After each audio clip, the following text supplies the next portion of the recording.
Happy Sunday, everybody. If you're where I am, good morning. If you're somewhere else, good afternoon, maybe good evening. Maybe, what are you doing awake? Is it middle of the night for you? Either way, I'm happy you're here. And I'm super excited. Because today we crown the champion of our preseason tournament here for the CRL Warmup. And maybe it'll be someone we expect. Maybe it will be the unexpected. That's why they have to play. And play they will. Top 8 today will get whittled down to our number 1. $15,000 prize pool. More on that in just a minute. But this is the CRL Warmup, the preseason tournament for Clash Royale League 2024. And I'm happy to be here with you on this wonderful, wonderful Sunday. Hi, how are you? I'm Rich Slaton, caster for Clash Royale League and other stuff too. But primarily, your guy for CRL, and this is the CRL Warm-Up Tournament final day. It's been a bit of a road. Took a bit of a break from Clash Royale competitive for a while. But now we're back and everyone's getting ready, getting warmed up for what's going to be, in my estimation, an absolutely insane Clash Royale League season. Maybe one of the craziest of all time. We have a tighter window for World Finals. We have double Evos. We have a lot of craziness happening in the game. And these players have to be ready to do their absolute best. But it all starts right here in this warm-up tournament as they see maybe a preview of what today might be like, of what this year might be like. These top 8 have all made it into the prize pool. Once you make top 8, you get $500 minimum. And from this point forward, each win guarantees you more money. 4th place gets $1,000. 3rd place, $1,500. $3,000 for 2nd, and $7,500. Half of the prize pool for our overall winner. Things started back in late February with open qualifiers, and then moved on in March to our group phases. 4 groups producing our top 16 players.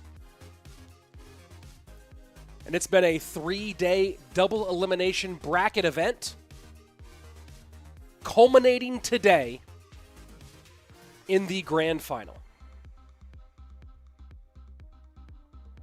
We saw some surprises yesterday for sure.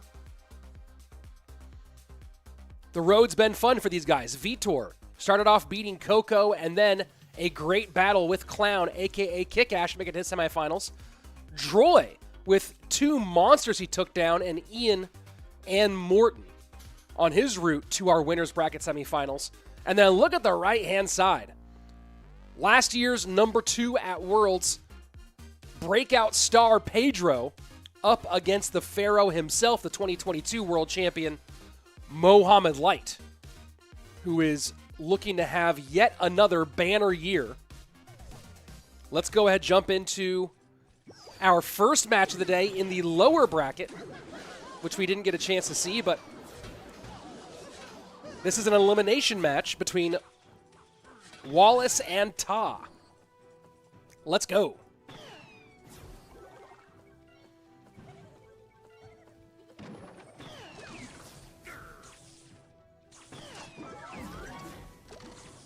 So Evos for this first game, both sides running skeletons. Firecracker for Wallace, Ta with the Evo Valkyrie, and 2 variations on Miner for this opening game.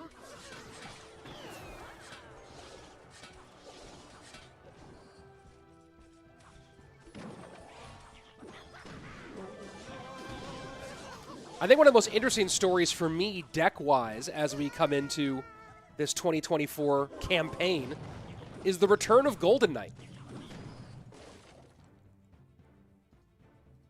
a bit of a buff, a not insignificant one, with our most recent balance changes, reducing the cooldown on the Golden Knight ability. So while the Golden Knight ability still has its funkiness, the fact that you can get it so much more frequently, certainly a big and important change. A 27% reduction in the cooldown from 11 seconds to 8 seconds. Bomb Tower now working against the Valkyrie and the Evo Skeletons. Golden Knight does not get the pickup on the Miner, and as we go into double elixir time, lead for Wallace. And he will look to add to that with a little more Miner chip here.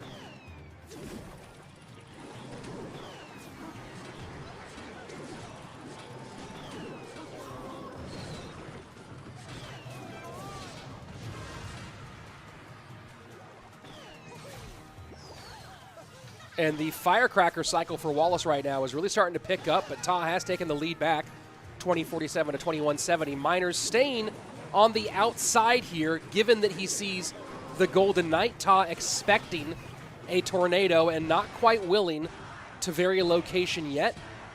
Now that he's at 1600, getting into that lower range, halfway down on tower damage approximately. Let's see if he starts varying placement to avoid pickups.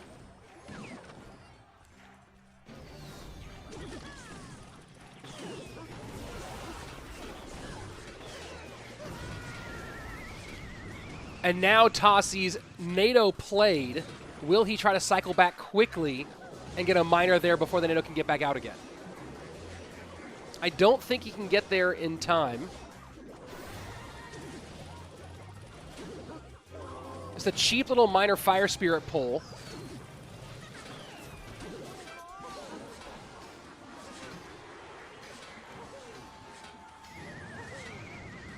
And the poison from Ta may be looking to predict skeletons to the inside.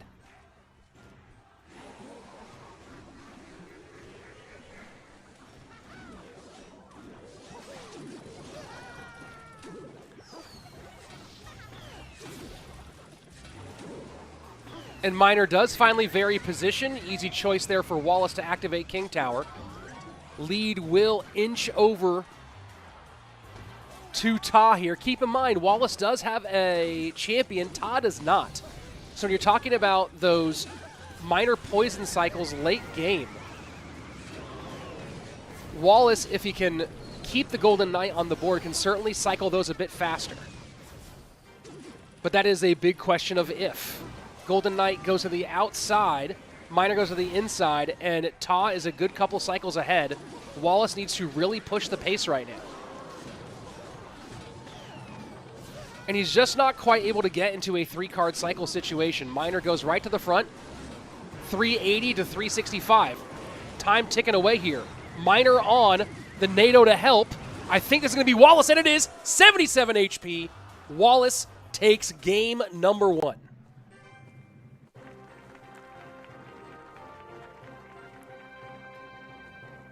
Let's go ahead and take a look at the final moments from that one.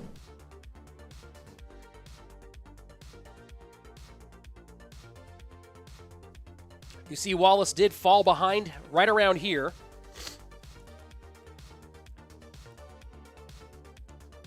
And you see trying to get into the 3-card cycle situation as he drops the Bomb Tower and the Fire Spirit. Poison comes in and back to that Miner very quickly. And you see, just from a ordering perspective, the Miner of Ta just not quite available quickly enough. Let's take a look, by the way, at the lower bracket where we are right now, elimination bracket, part of our top 8. Ta and Wallace currently facing off. The winner will stay in. The loser will leave with $500 on a top 8 finish here, but that's about it. Adnan and Clown will be our next matchup in the lower bracket.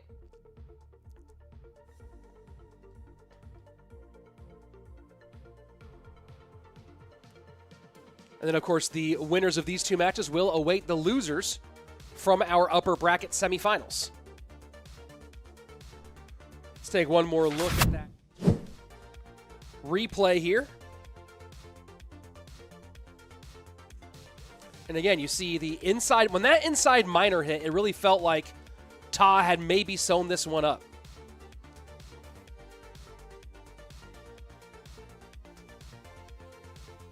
But you see the bomb tower here to hold, and when this miner comes in and there's no catch for it, plus the NATO play, that was a GG. Well played. Game over.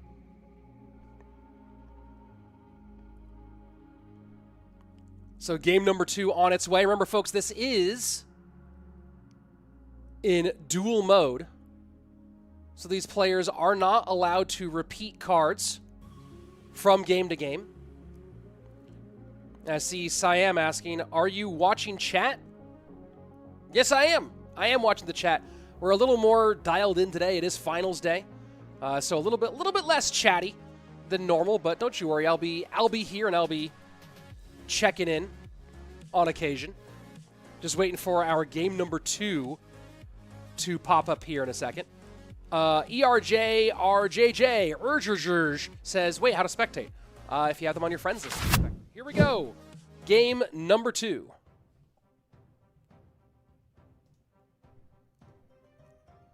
So, minor from both players in game number 1. That's out for the rest of this one.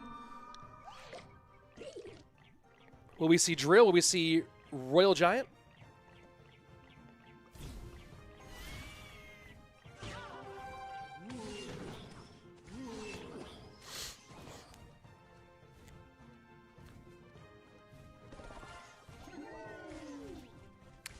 And a 3-3 split here with the 6-man for Ta. Fisherman very specifically led to the rise in Royal Recruit popularity back in 2019. Royal Recruits, of course, had kind of died off after being introduced way OP and then being heavily nerfed, emergency nerfed before CRL 2018. But then the introduction of Fisherman made Recruits popular again as a great distraction for what at the time was the most dominant support troop in the game. And a nice early connection here for Wallace to open up the scoring.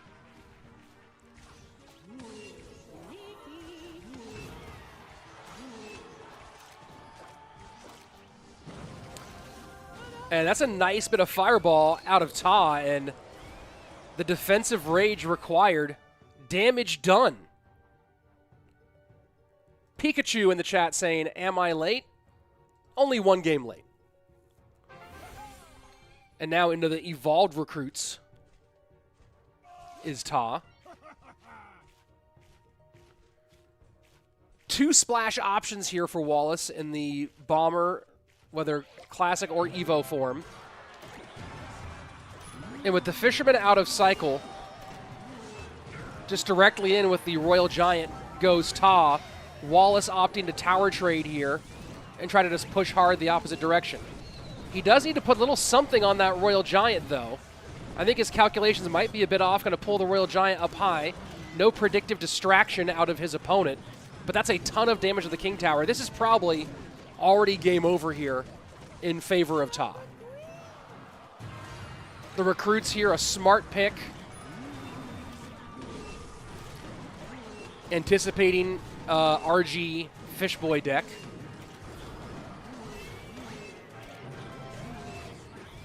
And right now, Wallace is trying to find any port in a storm, but unfortunately for him, ran into a bad matchup situation. Game number 3 on its way here, folks.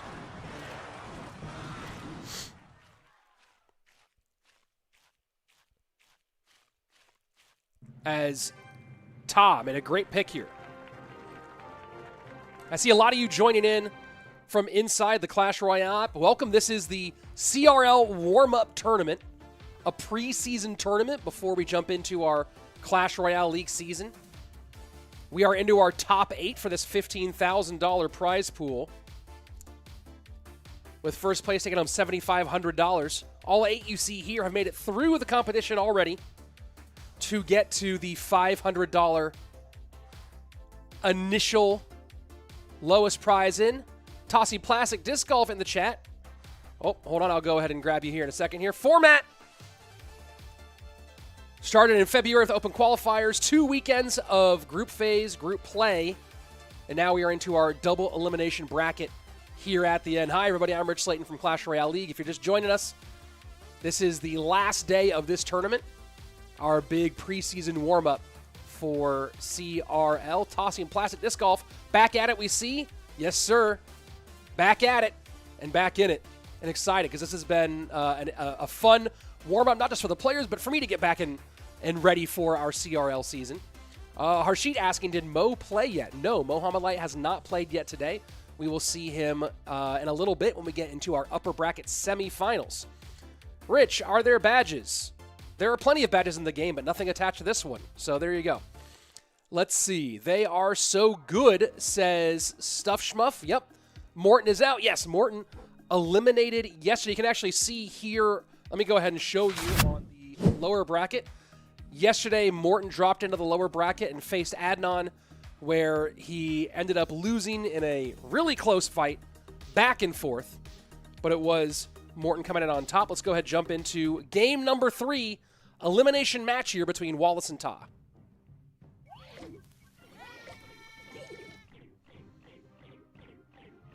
The Mohamed Light opening, as we call it now, with the split wall breakers behind King Tower.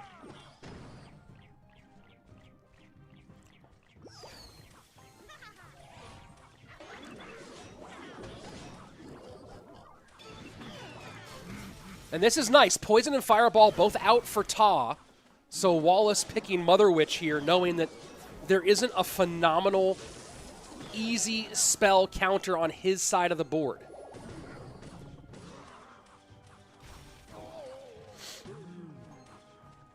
Pigs in to the left, Mega Knight out. Ta cannot be happy to see that.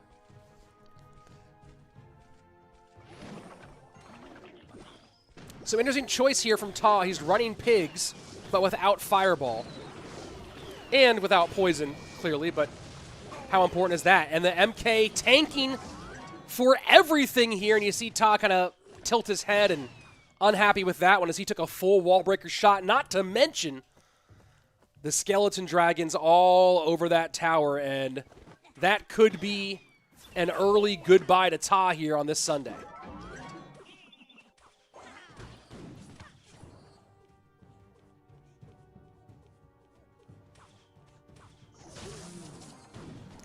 Pigs into the right. Barb Barrel and Mother Witch will do the job fine, especially with the King Tower activation in play. And, you know, looking at Ta's decision here, Bomber out, NATO out, Bomb Tower out, but a lot of splash on the board, and with the ability, with the likelihood that he could have been playing Drill, a Dark Prince would have been likely here, a Valk could have been likely here, and a Fireball could have been likely here as well. Also, Wallace did not play Log and has not played Log at all in this best of 3.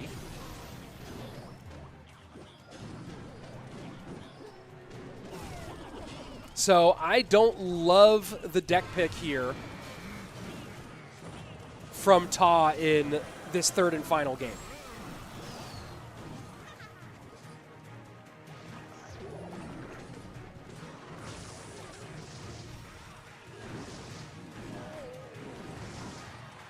And Wallace on to the top 6. We'll need one more win to double his money, but for now, alive and well after a really phenomenal deck picking situation for him in this game.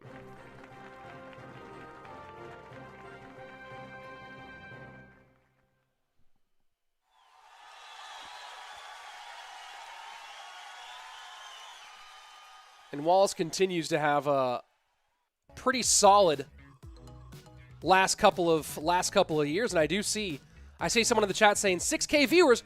Imagine if they all subscribed. That would be very sweet here. Wallace moves on. Ta knocked out. Only 500 bucks for Tahoe, but still that's 500 bucks for playing Clash Royale. Not too bad for a fun weekend. Wallace on into our top 6. Needs, again, to win one more to make it into the top 4 for a little more prize pool. He will await the loser of one of our previous matches. Let me take a look at which loser of match... loser of which match? I'm not sure exactly. I'll double check on that one. But he will be facing one of our upper bracket quarterfinalists. And let's see. That would be crazy if they all subbed. That would be crazy. Hey, folks. I'm Rich Slayton from Clash Royale League. This is my channel. This is where we do a whole lot of fun Clash Royale esports-related stuff, from live-streamed events like this one, this preseason tournament, and other community tournaments throughout the year. And, of course, during CRL, the qualifying weekends, the things like the group stage, things like that, happen a lot on this channel as they get closer to the monthly finals. This is the place to watch that kind of stuff, plus some one-off BO5 show matches, some other mini brackets. If you like seeing Mega Drafting competitive, we do that a lot here as well. This is a really fun place for Clash Royale esports, so if you haven't yet, subscribe to the channel so you can come back and watch more CR esports and see the best players playing the best players. And, you know, a lot like me, you might learn some things as you see some of these players go off and do their absolute best. Now we get into our second match here in just a moment. Adnan and Clown. But first, let's take a look at our winners bracket for those of you just joining. The upper bracket. Remember, this is double elimination, so you have to lose twice in order to be knocked out. So far, Vitor and Droy, both undefeated. One of them will knock down into the lower bracket after their semifinal match. And then Pedro and Mohamed Light, who I think were the two best players in the regular season last year. Both of them had dominant performances, both in CRL and on the ranked ladder. And of course, Mohamed Light, 2022 world champion, won just about every tournament he could in the last couple of years. And Pedro, second place at Worlds last year. So both these guys, obviously killers of the highest level. And we'll be seeing them in just a little bit. I see Danish in the chat saying, how do I join? Well, you can't join this specific tournament because we are already deep in the bracket phase, but a lot of these tournaments are available for you to participate in. I will find the Discord link for you in a little bit. But of course, CRL is also open for anyone to play. How do you qualify for CRL each month? Well, I think the music, is the music a little bit loud? Let me turn this music down a little tidge. There you go. The way you qualify for CRL is by making top 1,000 on Path of Legends in the ranked mode each month. Those top 1,000 qualify to our next phases, and just keep winning. That's the way to do it. Here we go. Our second elimination match. Clown, top of your screen, Adnan at the bottom. And if you were watching Clash Royale esports last year, you saw quite a lot of Clown, who made it into the top 20 on ranking, barely missed a World Finals berth last year.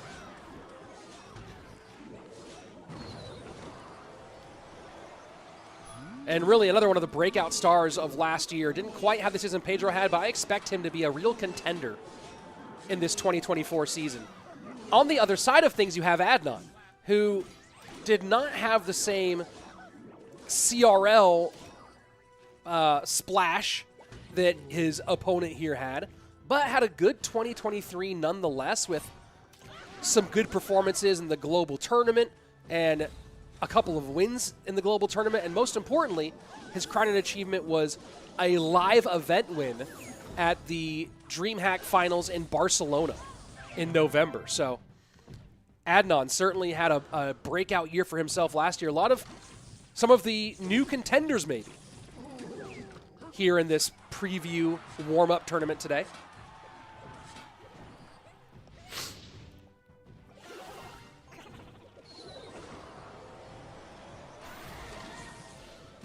And Evo Valk can be really annoying against the Royal Giant. You see here, just not quite high enough to keep that RG off tower. So a couple of shots come in.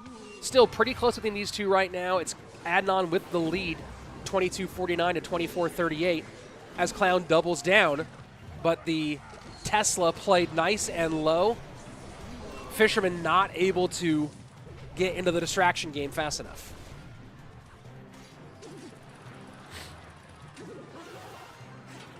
And recognizing early, no NATO in this deck, so Adnan begins his variations on miner placement quickly in this one. Very smart. Arrow's Rage to clear the Mother Witch. Log replies to get those Evo Skeletons off the board. Monk reflected on the right-hand side, takes that tower down to 1996. And this one remains very tight.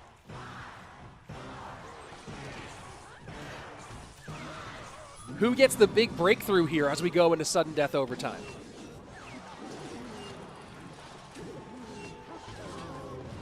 Interesting choice there for Adnan to put the miner right on the skeletons. Does get some value out of it, I guess. And the lane switch here with the Royal Giant. The Monk, though, tanking the Tesla. And Valk pulls the RG away from the Tesla. And that Royal Giant's going to get maybe one more here. Can it get the second one off? And it does. So dual lane pressure now for Clown with 80 seconds left and change. But the lead overall currently still holding. And that Valk does not quite get on tower. But the lead opened up significantly. It's going to be hard to come back. There needs to be a big breakthrough for Clown against this Miner Poison deck. Can he make it happen right here as the Monk goes into Reflection? Rage down. Clown low on Elixir, so he cannot really support this heavily. Royal Giant trying to get more on tower and gets a couple. Raged up, gets one more. 414. Miner plus Poison opposite direction. Ghost, though, is visible, so it picks up the Miner. Valk gets stopped here by the Monks. 611 down to 583, 414. 40 seconds left. I think Clown is starting to really feel the pressure here as he knows that he has to break through and Adnan really doesn't. Tesla gets a huge, huge pickup here. 303, 476. No champion for trainer Adnan, making that Poison Miner cycle just that much harder. But that's a huge catch for Clown. With the Skeletons, Fishboy pulls off, Poison down, does the picky touch, and it does. Arrows will be enough. GG, well played. Clown takes game number 1.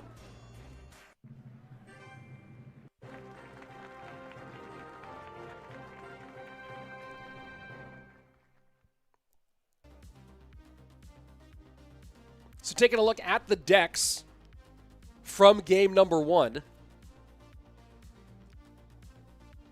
Log out on the Log and Poison, both out for Adnan.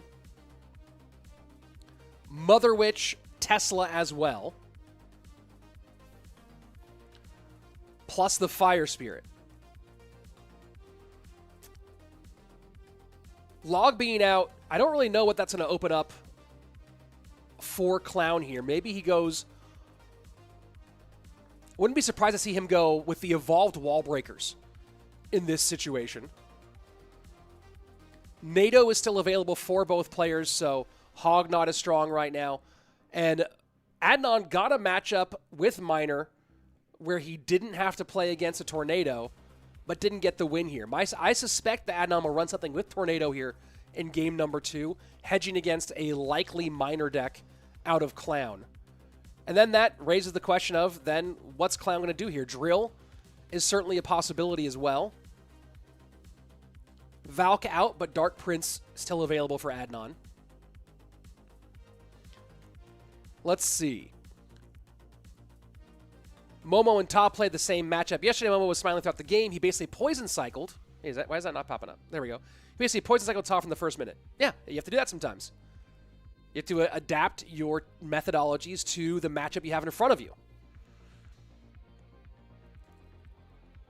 Drill from Adnan wouldn't be super surprising. He's been running Drill Pump a whole lot on in Ranked on Path of Legends. That'd be a weird pick here. And I don't think he has all the pieces he wants for that. I don't think he runs Drill Pump specifically. But also, I think he's not worried about Earthquake here. So that's interesting. But I think that because he's been running it so much, you probably don't see him bringing it out in this situation. Paul Lejeune saying, I needs my popcorn. Well, gets your popcorn then, sir. When will the match start? As soon as they start. How the games go so far, says Glizzy. So far, so fun. We are into game number 2 here in our second matchup. And let's see. Where's Muhammad Light? We'll be seeing him later today. Take a look at the bracket, where we will see him popping up once we get into the second chunk, or the middle chunk of today's show. Arrow's out for Clown, which that does make Evo Archers. No, but he'll already run Fireball. Game number 2 is probably the hardest game to pick, in my opinion, because you have some information, but it's not that dialed in yet. Let's go ahead and see what they've decided here. Again, I would be surprised if Adnan didn't run something with NATO here.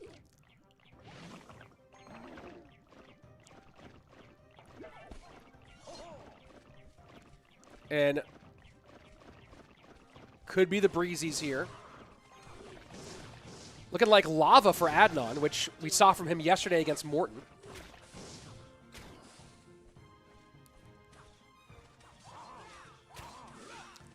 With a big come-from-behind win.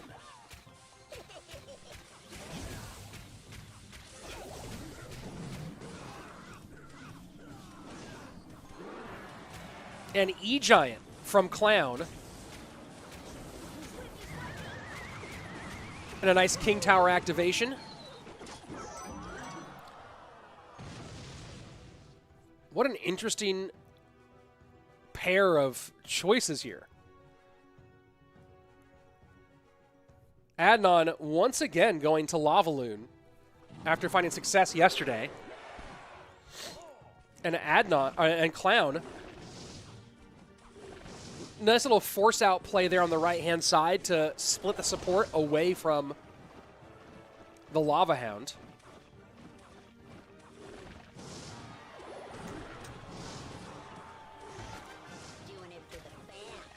And just forced to eat that and cycle back to his Little Prince.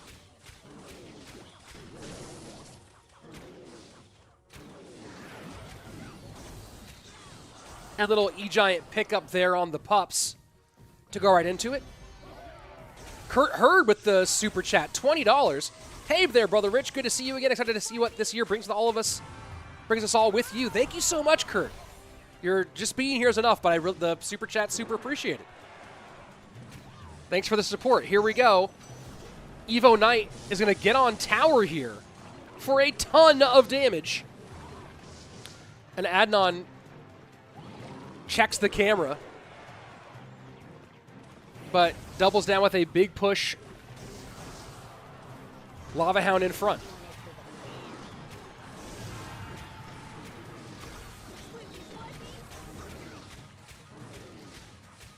Is he back to the evolved zap here? Not going to pull it. And just a little loon pressure on the right-hand lane. Adnan just on the classic zap. And just able to hold that one off. Has to eat the Brawler. We'll go ahead and let that get taken down by the Princess Tower. And here we go. Sudden death overtime.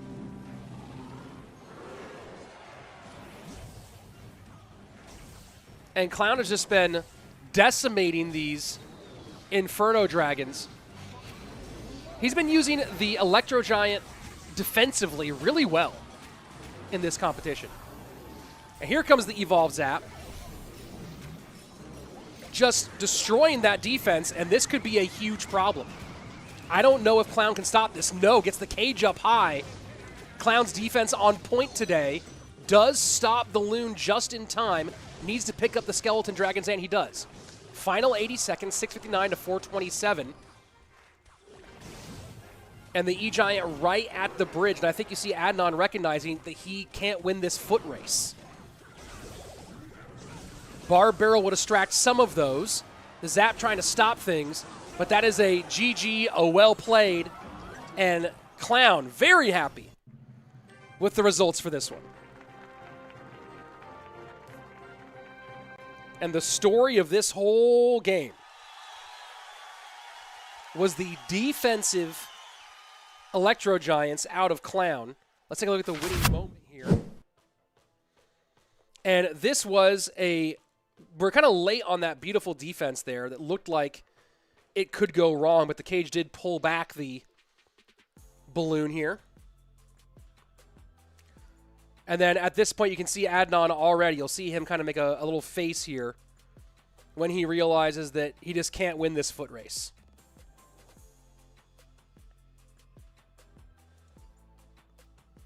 And that's GG. That's well played. Cal with the $1.99 super chat. Bro, I want to see Pedro versus Light. Bro, it's going to happen. Don't worry. We'll see it. We will see it. Take a look back at the brackets here. We are about to get into the winners bracket section. We are in our top 6. Clown now awaiting one of these 4 as his upcoming opponent.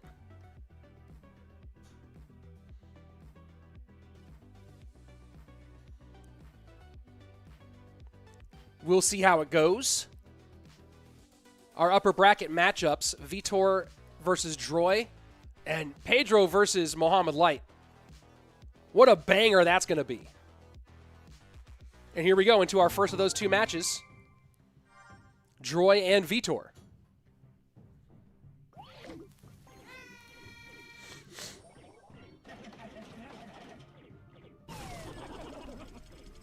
Vitor, if you follow Clash Royale Esports at all, you have to know his story.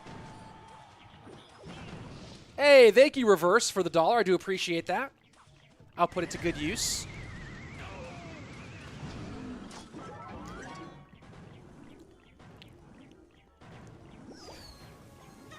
Vitor, now a seasoned veteran of high-level Clash Royale. Multiple seasons in CRL going back to 2020. Multiple World Finals appearances. In fact, Vitor has appeared in every World Finals of a CRL he's played in.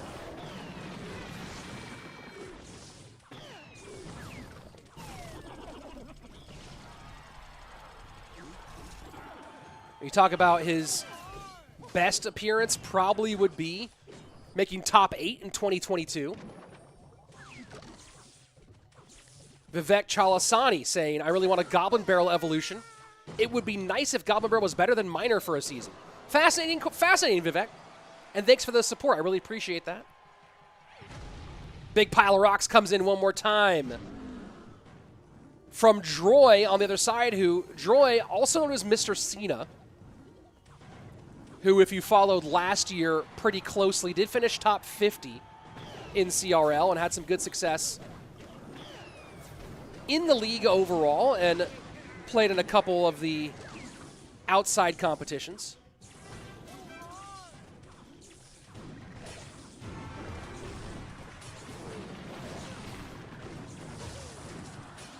But certainly has his work cut out for him here against Vitor.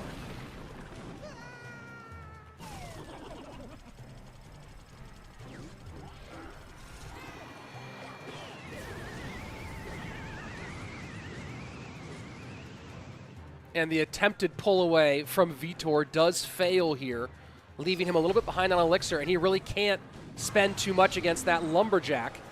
He did not want to fall behind Elixir-wise against this Golem. Opposite lane pressure here with the drill wall breakers. And some decent damage. But that's also 6 Elixir he spent, defended by 4. This could be dangerous here. The Evo Zap is going to wipe out. He needs to get a defensive drill out here, I think, or he's just going to go ahead and kite the support troops with the wall breakers. Golden Knight goes opposite lane. Golemites on that left-hand tower, and the Lumberjack forcing out a response. Falling further and further behind on Elixir is Vitor, but he is ahead on damage right now.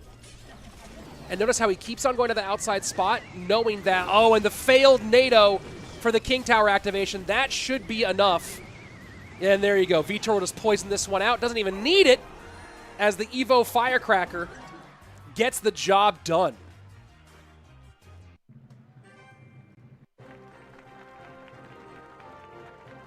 And a couple of times it felt like maybe Vitor was going a little bit low on Elixir, playing a little fast and loose. But then a little open door there, steps right through it. Let's take a look at the replay. And you see that big connection that we're seeing just the tail end of there at the beginning. That gave a nice lead to Vitor, and you saw Droid didn't like it. Drill goes to the outside here, knowing that this cage is the way that Droid wants to protect, and that NATO, if I've said it once, I've said it 1,000 times. A failed NATO will cost you more than just about anything in this game. So, game number 2 coming. Chris Smith with the $1 Super Chat. Thanks, Chris. Appreciate you being here. Hope you're enjoying this fun Sunday. And one more shout out to Kurt, who's a regular viewer, and thank you so much. I really do appreciate the support here on the channel. Remember, winner here will be guaranteed a spot in the top 3, which if we look at our prize pool, minimum $1,500. So the loser here could lose here and then lose again and walk away with just a top 6 finish, $500. But the winner here guarantees a top 3 spot. So this is a $1,000 match of Clash Royale, potentially, between Vitor and Droy. Very fun to watch. Preston Golden asking, when does the CRL season start? Officially starts in April. We'll have more on that coming to you very, very soon. And let me look at some of the, let me catch up here. Stefan saying Mo versus Pedro is finals before finals. Yeah, absolutely. Here we go. Let's jump into game number 2. NATO out on both sides. Wouldn't be surprised to see Hog or Miner out of Vitor. And no, Vitor's going to go Graveyard, it looks like. Or Sparky? I'm still catching up to the updated meta, folks. Took a little sabbatical from Clash Royale, but this is looking more like Graveyard after World Finals. Thomas, who's asking for the 1,000th time, can you make my tinnitus go away? Nope, I am not a doctor. What up, future king over here?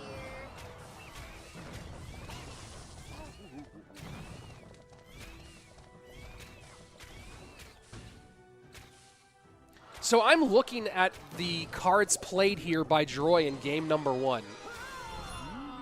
And I'm trying to figure out what about that makes Vitor like Graveyard in game 2. And my guess is, and he gets some great damage here with the, wow. Let's go ahead and clip that one to take a look at later.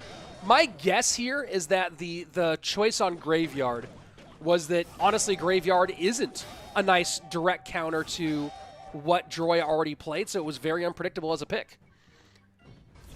And you look here, lots of stuff that doesn't do great against Graveyard. Basha saying, go Mo Light.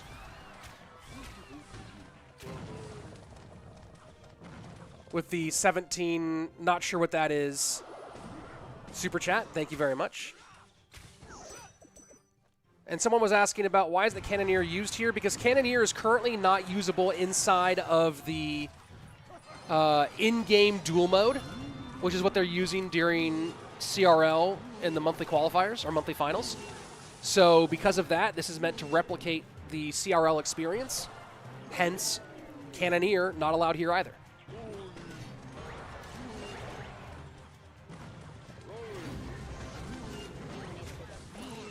We'll see a Guardian come out here for the knockback, protect the Little Prince, does nicely. And Little Prince gets into full auto. Goodbye. Musta asking, is there a minimum age requirement to play in CRL? Yes, 16.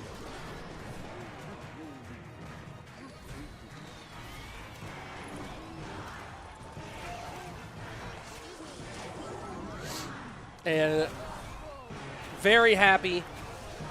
Easy 2-0 here for Vitor. And let me go ahead and queue up our replay of the deciding moment in this one. They're going to show our little victory thing here.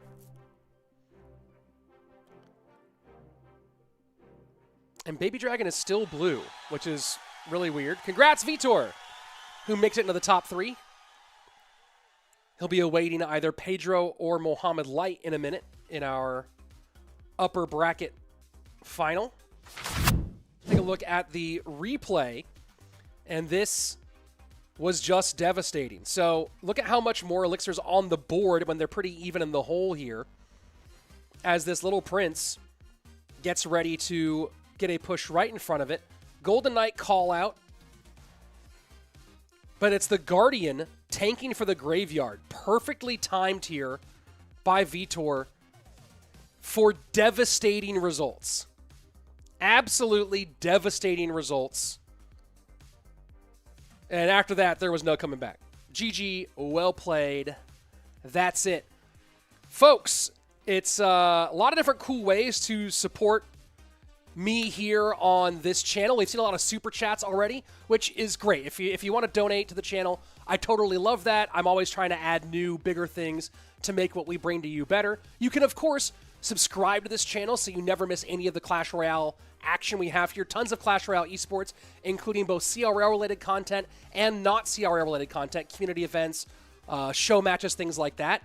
Also, if you want to support me in a different way, I am launching a brand new channel that's just for the Disc Golf Pro Tour, disc golf being one of my personal passions. So if you're into that sport and want to check out something different that I do, there's the link in the chat for my other new channel.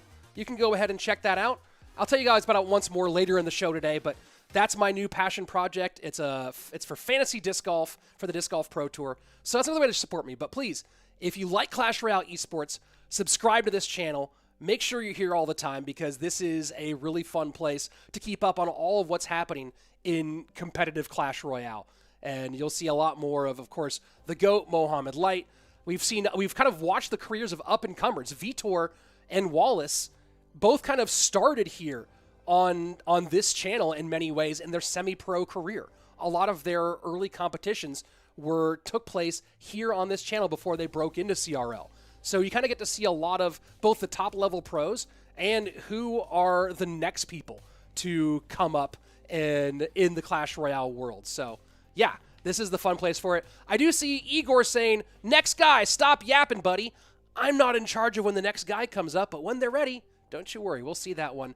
And, of course, the next guy is going to be Mohamed Light and Pedro. There we go. Mohamed Light and Pedro will be our next matchup. So when they get here, when that match happens, we're going to have it here on stream. But as I just pointed out, I am just working off of a feed. So when that one comes, when that feed is ready, we'll have it here on the channel. But for now, we got to hang out and wait. For those of you asking how to participate in things like these, let me go ahead and help you out here. I'm going to go ahead and grab the Discord for Clash Royale community events. Of course, you can participate in CRL because all you have to do is make top 1,000 in Path of Legends, and then you are in CRL for that particular month. But just community events throughout the year, a lot of them run by the same group that's running this Clash Royale, the CRL warm-up here.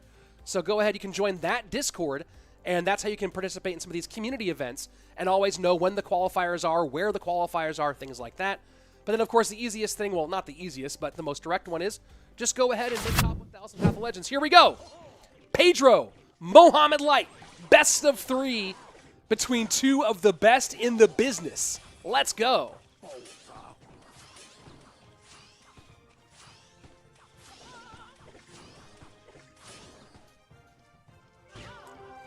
And I am personally so happy to see the Magic Archer back in the meadow once more. Pedro goes Mortar game 1, Mohamed Light. with the Magic Archer and the Inferno Tower. Going to make it hard to get the value from the mortar that Pedro really wants.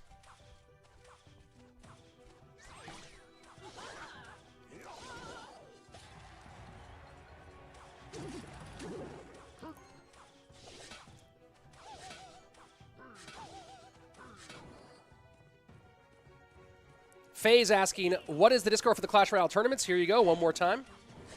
Thanks for the $2. I really appreciate the support.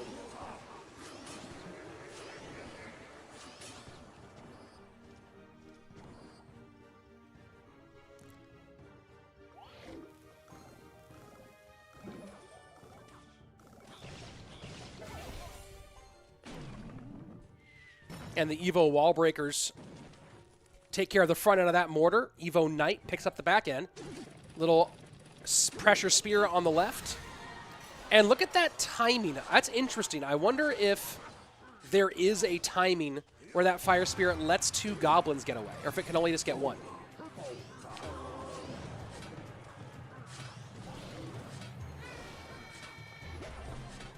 And Evo Mortar down once more.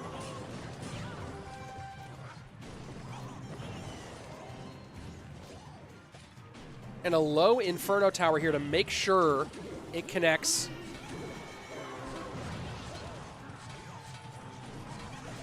Defensively, rather than getting picked up at the bridge. Miner into the back for Pedro. This is a pitched battle here, folks. Clash met Glenn saying, hey, can you give a shout out to my channel for the Dutch? I wish I spoke some Dutch, but shout out to everyone in the home of one of the original greats, Surgical Goblin.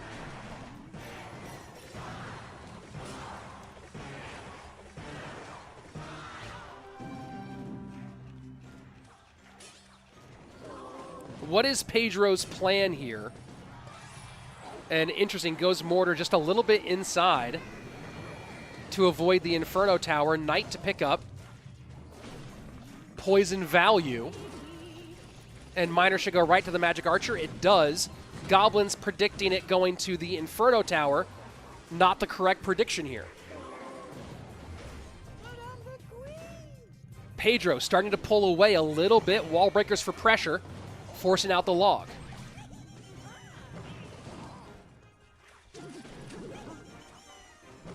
Pedro doing a good job right now of forcing Mohamed to play defense, defense, defense. Mo does not have a poison here. So really he has to either get Miner connections, wall breaker connections, or Magic Archer value. Log Chip is not really going to do it here.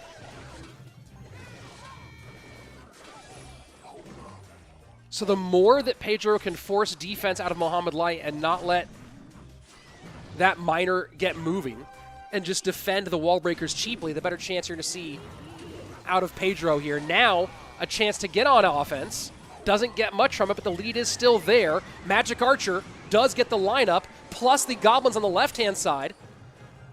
And there you have Mohamed Light coming out to the lead in the final 30 seconds. But again, the Miner poison here is a huge problem, and you see how quickly that has gotten back the damage. 1237, now 1099. Magic Archer not getting into lineup areas. Miner down for both players. Goblins do get the pickup, but poison is in. Mohamed Light ahead. Pedro trying to find some way to get enough damage down in time, but not going to do it. Mohamed Light takes game number 1.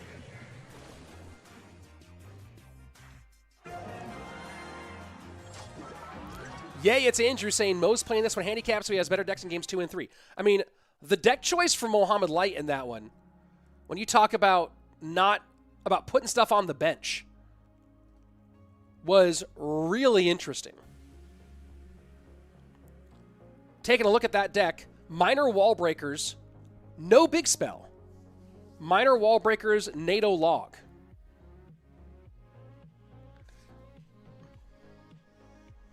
Vitor is waiting for one of these two to be his opponent in a little bit. Keone saying, amazing game. Sandy's saying the GOAT.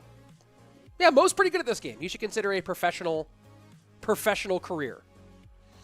Octavio Chavez asking, are there any rules that apply to the decks? Absolutely. We are playing in duel mode. We're not using the in-game duel system because there's no flexibility there. You have to preload 4 decks, and you can get kind of locked into situations, which is part of why sometimes you'll see some choices that you're kind of like, why would they choose that in that situation? We are playing normal duels and that's kind of why you're seeing the delay between game by game, because after a game, a player can can pick their deck for game number 2.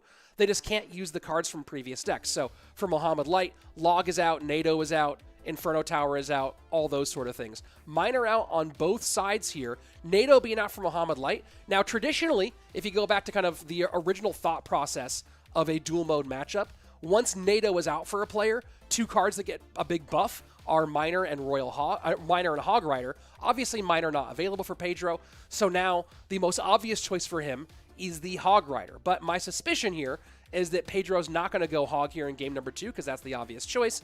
And so he's not going Hog, and Mohamed Light is not going to go for specifically a Hog counter in this one. That's where we start to get into the mind games of duel mode as you try to figure out, hey, let me think. You think I'm going to do this. I think you think I'm going to do this, so therefore I'm going to do this. But maybe I shouldn't do that because you think that I think that you think I'm going to do that. And on and on and on it goes. The challenge and the burden of the analyst for these players. Super, super difficult. Let's go ahead and jump into game number 2 and see what they pull out. Poison out. Mohamed Light chooses to go with the Evolved Archers as one of his spots.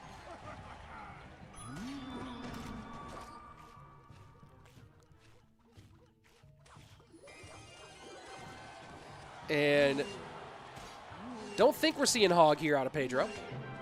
And there you go, Royal Giant.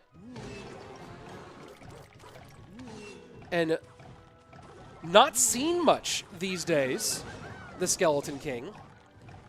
This has all the trappings of a Royal Giant deck. The Archer's a little bit funny.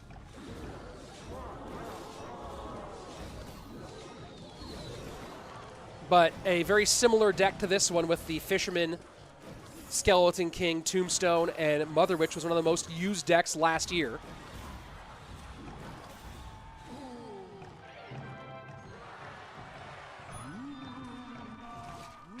And it is Royal Giant.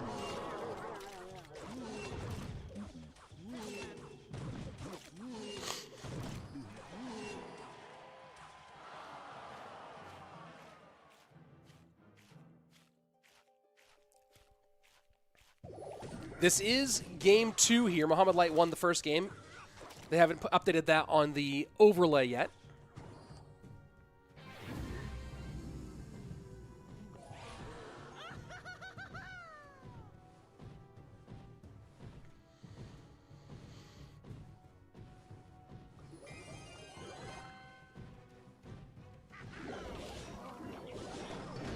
And the Evo Bomber going to do a nice job here. Doesn't quite get the lineup that I think Pedro was hoping for.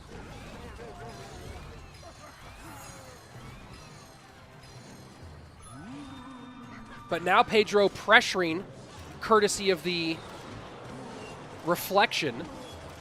And that raged up Royal Ghost will get on tower for a couple of big swings and gets Pedro right back in the game. Mohamed Light does have dual lane pressure, though, with the damage on both the left and right-hand sides. Obviously, right-hand side in more trouble than the left, but Mohamed Light known for getting damage in both lanes early.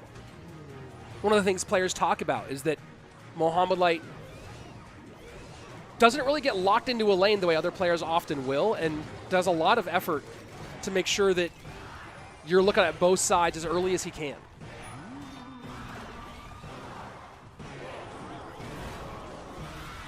And this time, the Evo Wallbreaker gets exactly what Pedro wanted and opens up a very big lead here.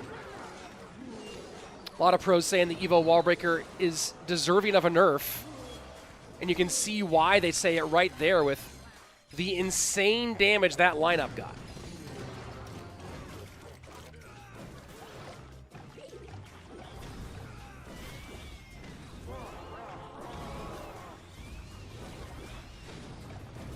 Evo Bomber, I think is what did I say Wallbreaker? I don't remember. Either way.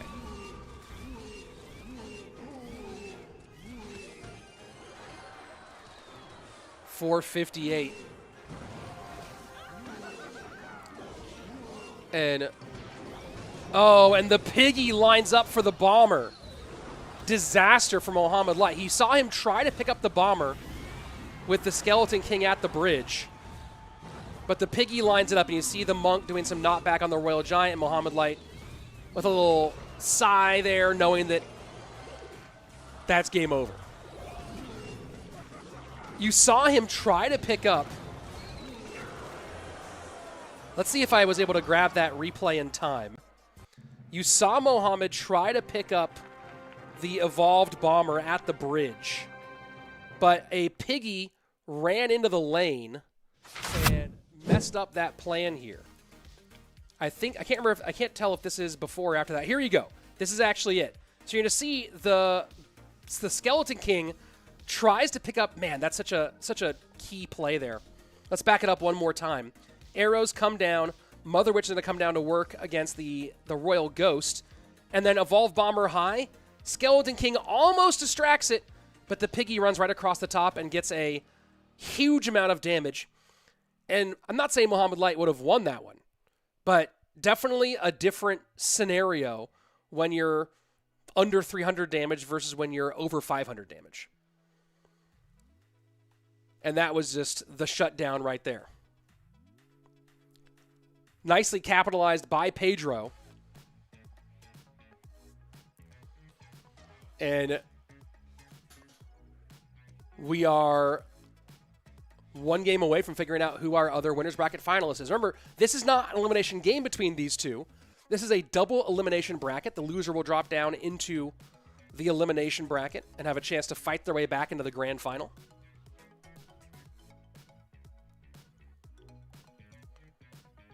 But for now, the loser here will have to wait and hope they can make it back up. Winner is guaranteed top 3 and guaranteed a big chunk of this warm-up tournament prize pool.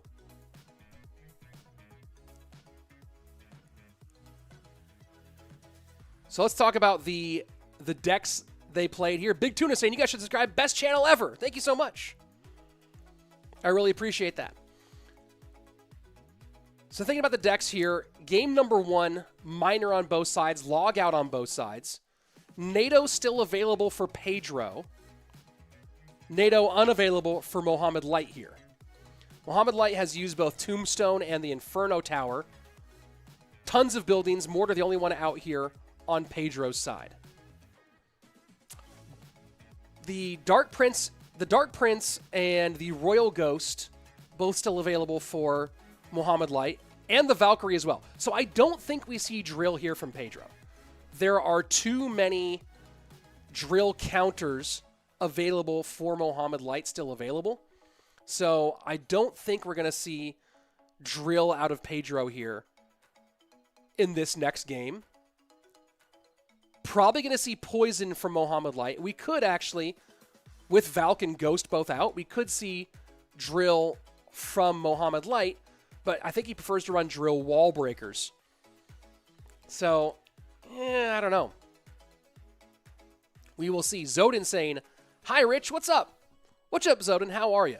Let me look at the chat here for a moment as we are waiting for our game number 3 to pick up here in just a couple of minutes. Miss Benzie, how do you join the tournaments? Go ahead, join the Discord. You can find a lot of tournament information there. And then, of course, you're going to see CRL kick off here pretty soon. Jorge Santos Mendoza saying Mo got cocky at the beginning, laughing after his first big hit. People often misinterpret that. That's not actually Mo being cocky. What that is Mo's friends and coaches cracking jokes to help him keep his nerves calm. His team chat is in there just kind of trying to make him laugh the entire time. Because despite appearances and despite his tremendous record, Mo still gets nervous in these competitions. You'd think after the years of success, it'd be old hat for him, but see, he's laughing already, way before anything else happens. David Y is saying, how do you spectate in-game? Get these guys on your friends list.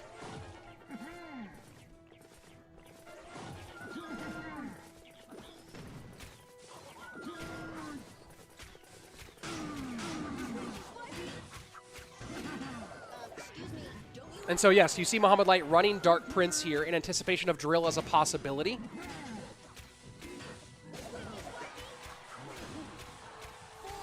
And this is going to be a lot of damage here early on. Dark Prince continuing, or the Guardian continuing to do a nice job here. MK Ram for Pedro. And maybe that was anticipating that he might not see a building out of Muhammad Light in this game.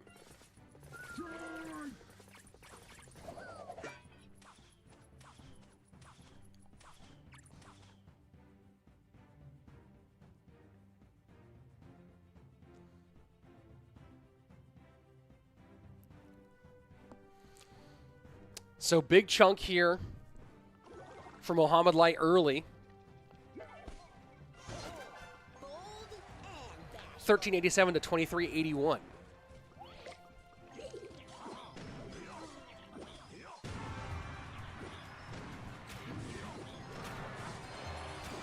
And the Graveyard in. Mega Knight plus Little Prince. A defensive Lightning here to chunk down that Giant. But that's tower down.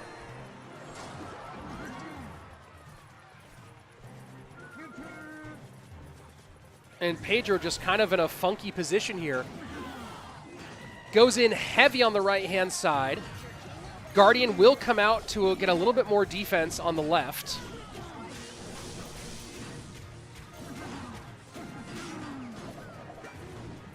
And good, but too little, too late. Onyx, I see you put up a super chat, but it's not in English, and I don't know what you wrote. That's a big connection from the Ram Rider. Can the Dark Prince get there in time? And it does! The Dark Prince gets there in time! Wow. You see Muhammad Light laughing there. What up? Future King over here. Maybe feeling got a little bit loose with it.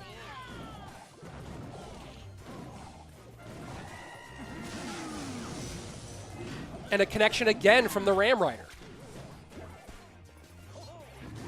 Maybe a slight miscalculation on the side of Muhammad Light. He should get one. Does he get two? He does not get two. Mo needs one more good defense. Throws out the Graveyard, maybe to force Pedro to play on the back foot instead. And he'll get it. And he'll get it.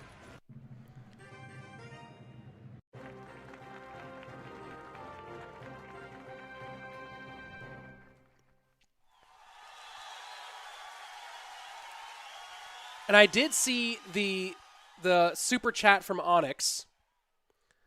I just don't know. I'm going to say here again. I'll come on channel. From Onyx with the 10. I don't know what that is currency wise, but I see a laughing emote and then something in Arabic, and I just don't read Arabic. So I would like to put your chat up on stream, but I just don't know if you wrote something appropriate, inappropriate. So thank you for the support, though. I really appreciate it. Electrics with a $5 super chat saying, what is the Discord to join tournaments? There you go. Thanks for the super chat. I really appreciate that. I would have told you that without the support, but I do appreciate the support. Rich, are you loving Evo Bomber? No, Evo Bomber is a little bit too strong. Needs a pretty significant nerf, in my opinion. Especially for the price. You get like the amount of damage you can get at the bridge very quickly for the cost with Evo Bomber is actually insane. Canyon needs a buff because Tombstone takes it out. I don't know about that. Let's take a look at the lower bracket here. And they should update this in a second because we know that it's going to be Wallace and Joy. Clown will be getting Pedro. There we go. Clown will be getting Pedro as his partner in this one. So I believe Wallace Droy is our next match here. I actually don't know. Let me take a look at the order here. We just had our two upper brackets. Yeah, we're going to go to our lower bracket matchups here. There we go.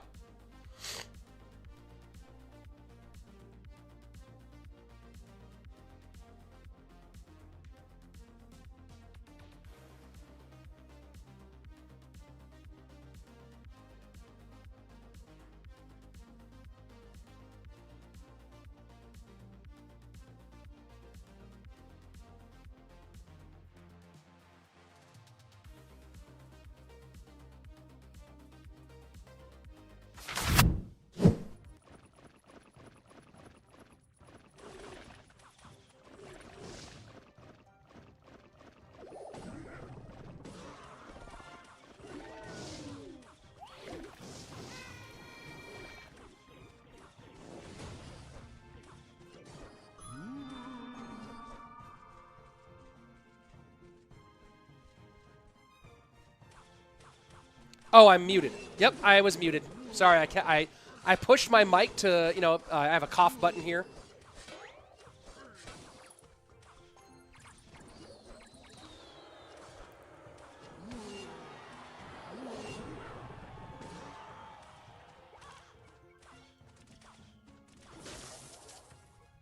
And I muted myself for a minute. I'm back.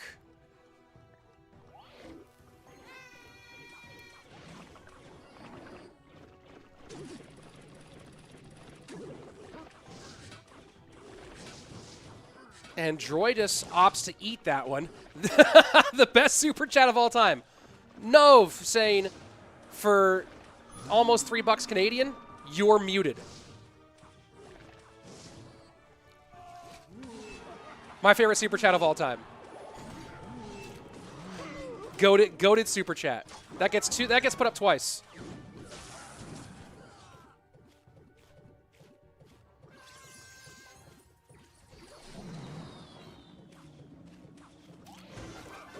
Excuse me, don't you know who I am? And Loon all over the tower. That snowball just devastating for Wallace's hoped defense with that little prince.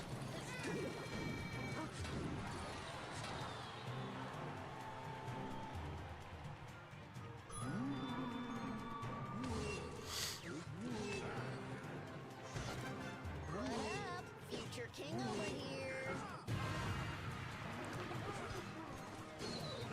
Little Mega Knight pressure left-hand lane. Bats behind. Miner should come in. Snowball clears the bats.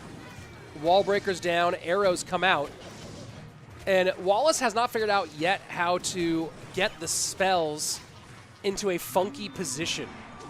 Having both arrows and snowball in this matchup, really great for Droid, because he can just arrows the wall breakers, snowball the bats. The Evo bats stay up, though, a little bit.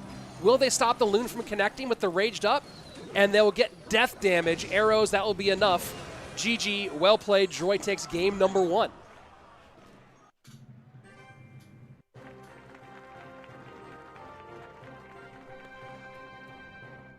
I see a question here. Rich, what do you think about nerf Miner? Buff Miner. Give Miner 2 shovels. Give Miner 2 shovels. That's what I say. Let's see. What else in the chat? How do we get the badge? There's no badge today, folks. Go back in time and watch CRL World Finals 2022.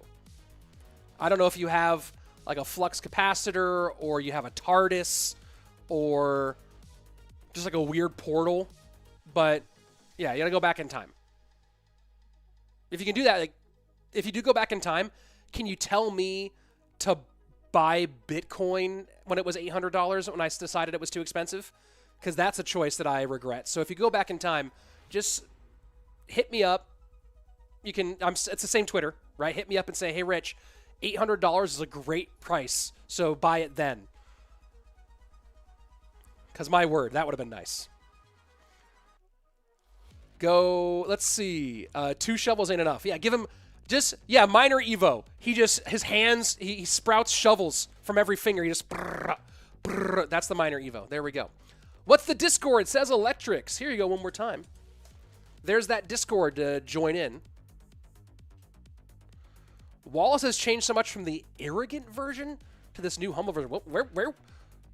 When was there an arrogant version of Wallace? Wallace has been one of the most humble guys I've known for a very, very long time. And let's see. I told you just thought I was a crypto guy. Yeah, I know. I'm not a crypto guy, but that was a long time ago. Let's see. What do you think about the drill rework? I haven't watched enough of it yet, but as a drill spammer from the past, a little OP drill doesn't hurt me too much. Let's see. Minor Evolution, double shovel. Yeah, I'm with it. What's better, the Goblin Gang or the normal melee goblins? I mean, right now, normal goblins, for the price, are a better choice, for sure. Let's see. What else in this chat here? Hey, Rich, you think Lumberloon is overpowered? Overpowered? I don't think so. I don't think it's overpowered. Rich, do you agree with buff minor crown damage? Buffed minor should shoot rockets. That's what I say. Buffed minor, shoot rockets. Great choice. Here we go. Game number 2.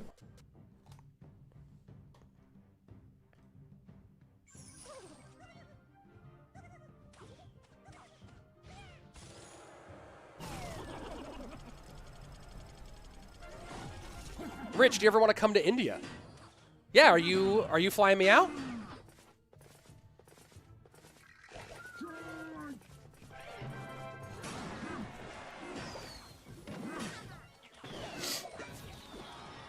Oh, by the way, I was sending regards to my brother. Oh, Onyx. Well, shout out to your brother. Shout out to your brother. If I spoke more languages or had an automatic translator,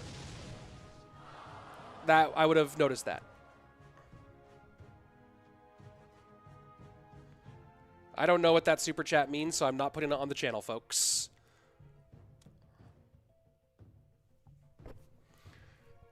Here we do see, we had some questions about drill. Here's some drill.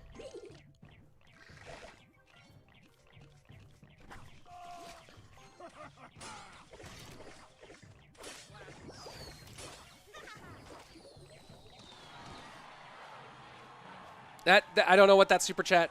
I think I understand that super chat should not have been on channel, which is why it did not get shown on screen. TC the boss saying, "Yeah, don't post that one."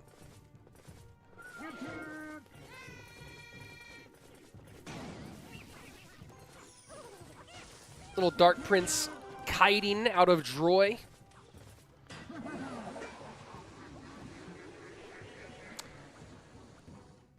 I do like the drill call overall, but even better, I like Wallace going, "Hey, what's up?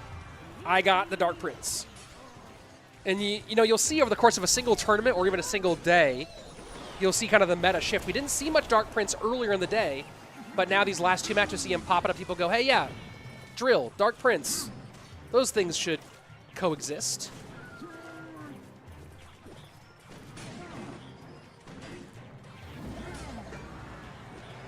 I will never think that it's not funny that a fish slapping a stone tower somehow does damage to it.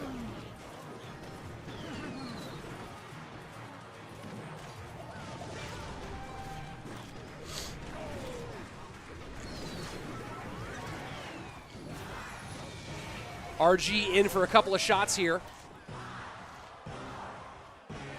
And you know what? Actually, I'm going to say, DC, can you just confirm or deny whether some of these super chats should be posted?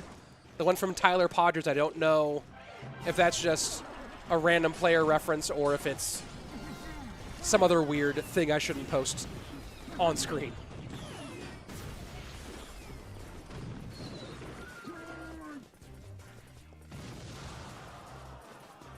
And Wallace is just so in control here.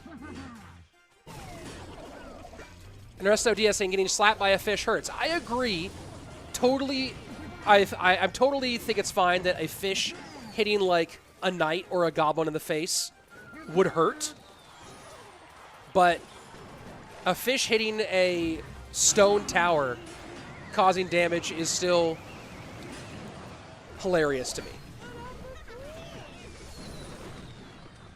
And this Royal Giant should get 1, maybe 2. NATO pulls back, but it looks like Droy is not long for this tournament.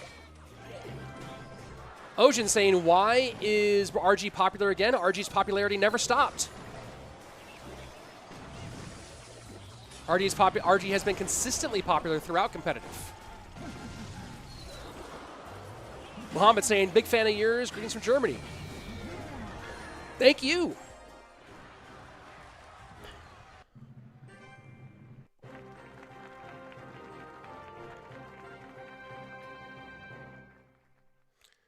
Nicely done, Wallace here. I thought that was game 2. Did I miss something? Am I missing something here? Let me double check something. I thought that was...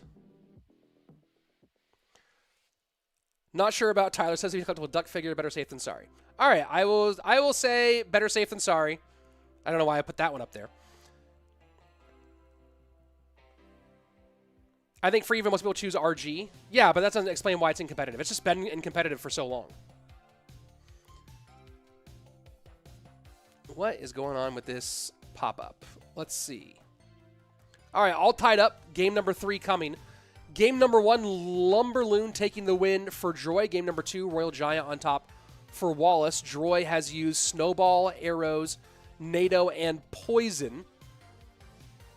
Wallace went with Minor Wall Breakers, MK, game number 1. Just Zap and Bar Barrel used. Arrows and the Rage used for him in spells. Most obvious choice for Wallace now, well, Miner's out. Graveyard wouldn't be bad for Wallace. Archers are gone. Arrows are gone. Poison is gone. Guards are gone. Graveyard Poison wouldn't be bad for Wallace here. He doesn't have arrows, so not really going to run Graveyard, like Giant Graveyard. Let's waste no...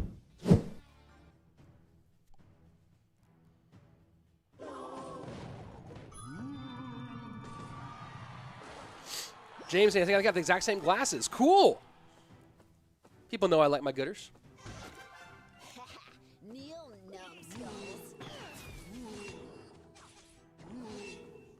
Rusty Nail saying, greetings from Texas. I'm in Texas too. How to get the badge? Go back in time.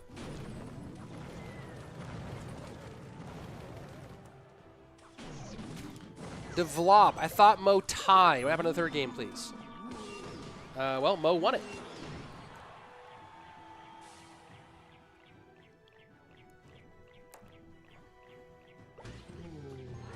So with NATO, Bomb Tower, Snowball, Fishboy, I guess with no direct way to activate King Tower against the Hog Rider, Wallace goes Hog. Obviously, Firecracker will make an easy King Tower activation for Droy. Hog Mortar is interesting here. Nima saying, hello, Mr. Rich Slayton. Hello, Nima. How are you? What in the world? Wow, that is an instant ban. Crazy username there. Goodbye.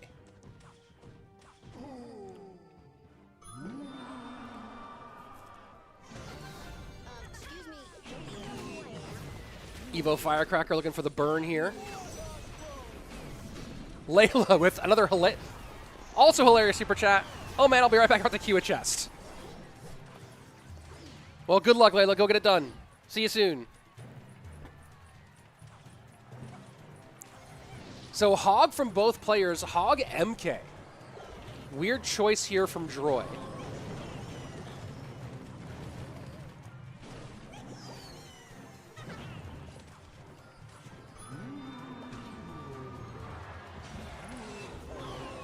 Oh no, Nima, you're good. It was someone else.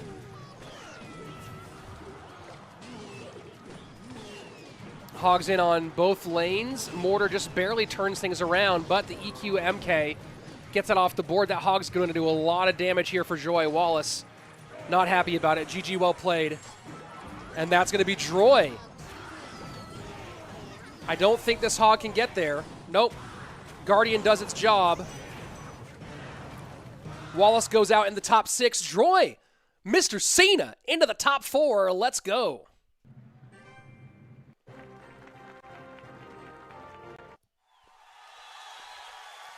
I don't know if I got the replay far back enough to get the breakthrough on the side of Droy. Let's see it. And here you go. And you see... You can already see Wallace. I wish I'd gotten a couple seconds earlier there.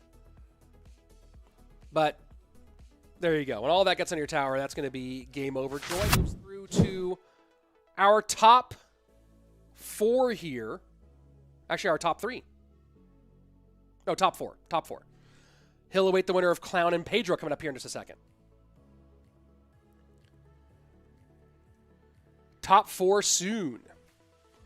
Hey, Rich, what do you miss about old CR? I miss Mo winning about Legendary Style. I mean, Mo won a lot in Legendary Style last year.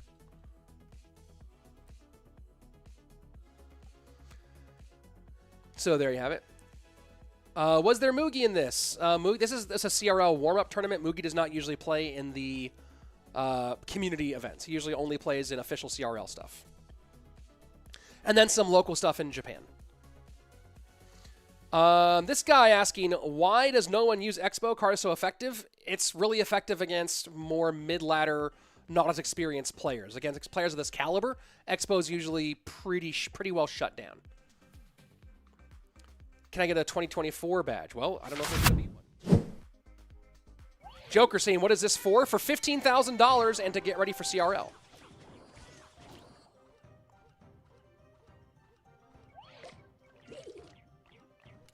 That's what it's for.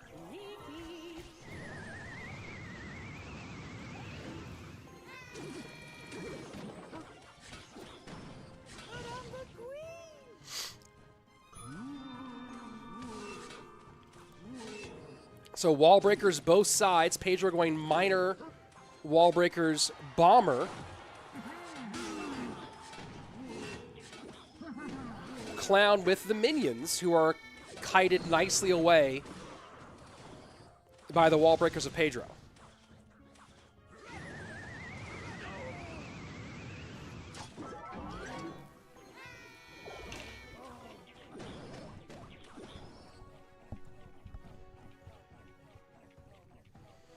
McCashin just finished day 2 and half of the live. Hey, oh, you caught up on day 2 and now you're here. Welcome. King Tower activation for Clown. Blue Sheep asking, Rich, how's the loser bracket work? This is a double elimination tournament, meaning you have to lose twice to be knocked out of the bracket phase.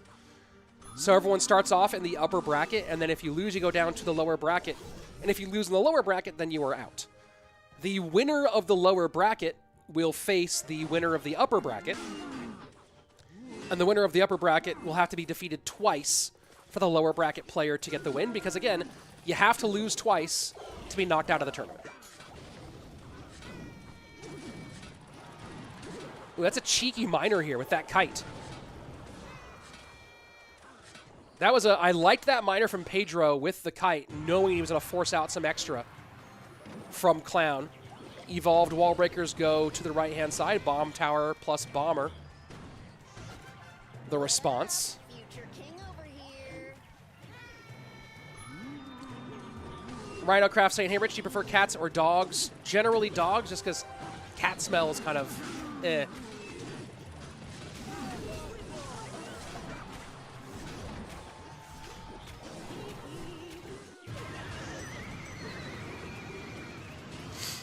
Cherry saying, isn't that kind of unfair for the lower bracket player? Well, that's the advantage of not losing. Again, you have to lose twice. The general double elimination means you have to lose twice to be knocked out. So a lower bracket player has already lost once. The upper bracket player has not lost yet. So it's the advantage of you keep winning. The path to the grand final is also shorter if you stay in the upper bracket.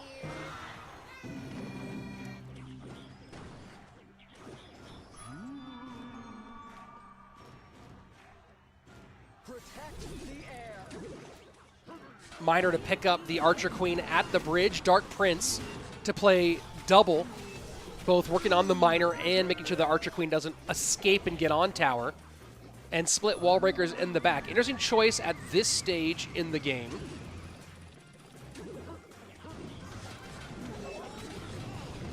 And that wall breaker still trying to work its way through. A lot spent there. Mega Knight Royal Ghost. Wallbreaker's trying to get the bomb tower out of the way. They can't do it. Guardian holds, but still, the lead for Clown is significant. And the hard part in this matchup, right? They're both playing minor Wallbreakers variations, but Pedro's fallen behind so much. In triple elixir, he needs to get one solid connection to have any real chance of minor poison cycling to try to get this one back, and I don't see it happening, especially now that he's going to eat that. Oh, he doesn't. Never mind. King Tower activation. My mistake. He has to get one real significant connection. But Mega Knight can just drop all over this, and as you see right there, shut it down.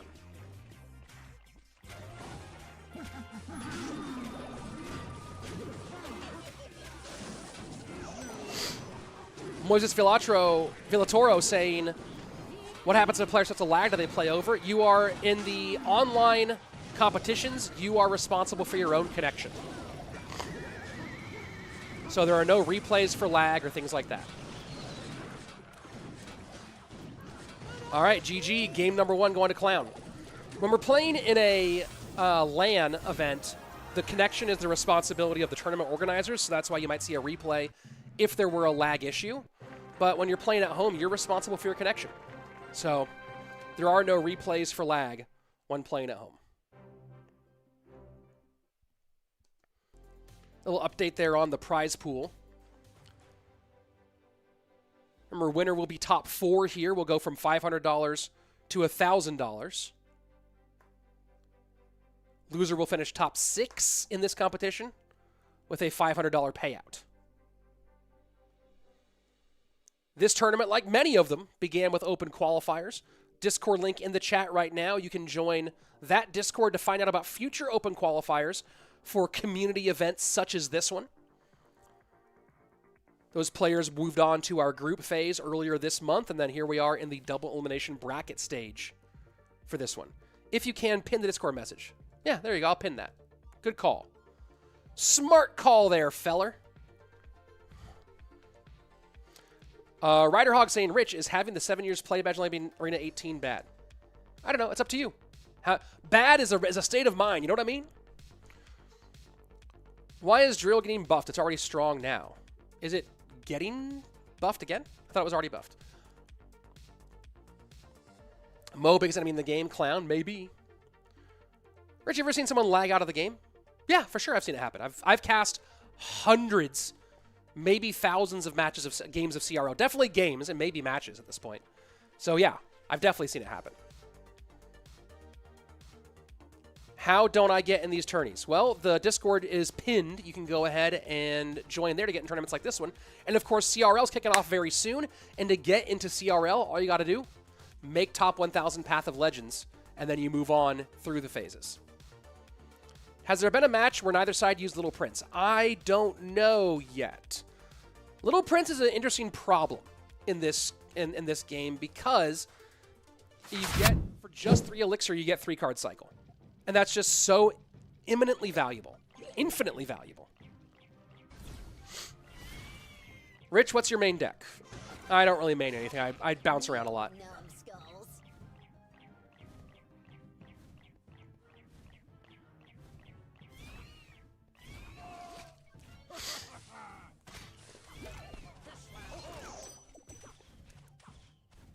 Sean and Veronica. Sean, does Wallace get another chance? No, Wallace is now out from this competition. Of course, he'll have plenty more chances in CRL, but Wallace is eliminated from this tournament, finishing in the top 6.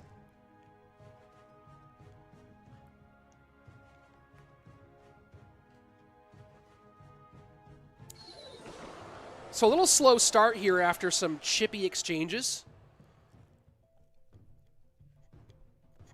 Both players not pressing the action. RD Rary saying, is that automatic to make the screen on the screen, or I do choose? I do choose which one it is.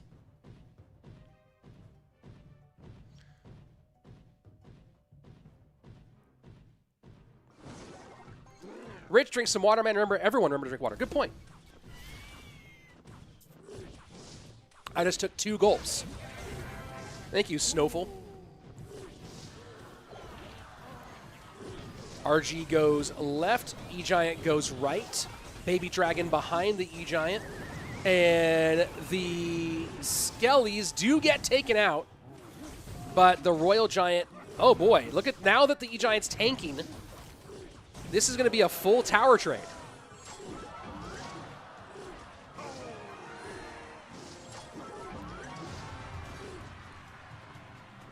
Well, that was some action here as we go into double elixir time. Rich, what's your favorite card to use in Clash? My favorite card is the Ice Golem. My favorite card to use is the Magic Archer.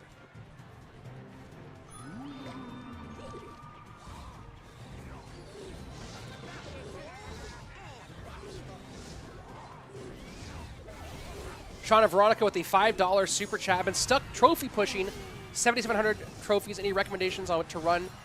So if you could type it out, please. It's a little easier if we know what you're running and can give recommendations on how to adjust your deck than just giving you a random deck that you may or may not be comfortable with. What's your prediction for this match? Says All About Sports with the 320 yen. I think that is. And RG in the pocket is really hard to beat here. It's going to be all about whether Clown can predict, block, and distract that Fisherman.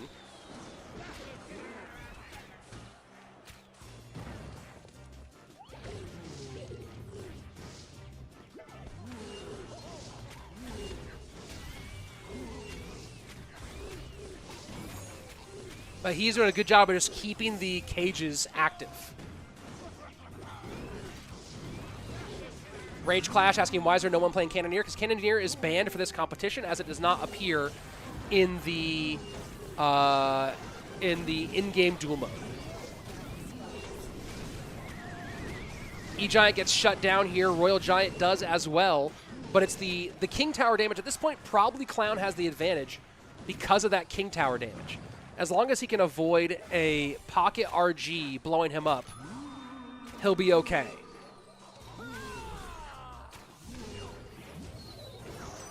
And this is a bad push to deal with for Pedro. Fisherman NATO'd in. Look at the damage on the Princess Tower as well. And Pedro knows Cage is there.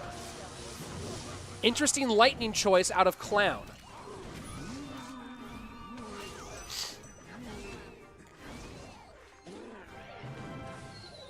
RG in the pocket, E-Giant to block the support. Cage does finally get there, but Cage gets there late and gives up a ton of damage. Suddenly we have a fight on our hands, folks. Lightning cycle to get damage on tower. Pedro has to control this brawler. Pedro needs to control the brawler. Fishboy goes high. RG goes at the bridge this time, trying to break through. NATO pulls back. Spells won't do it. 1433. Is the rage there? RG connects at the last second, and Pedro stays alive.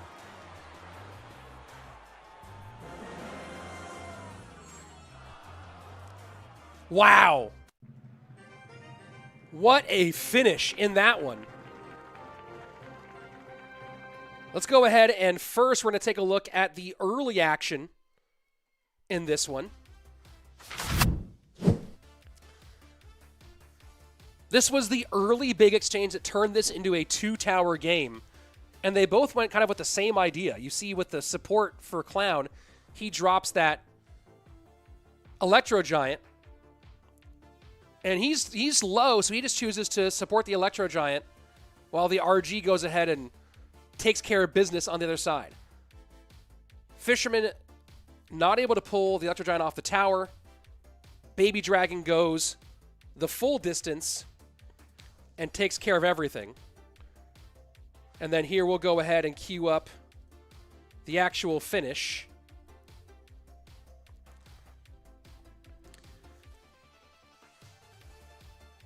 And this one did get very, very tight. RG in the pocket not getting blocked put Pedro right back in the game. This brawler needed to be controlled, and finally Fisherman does.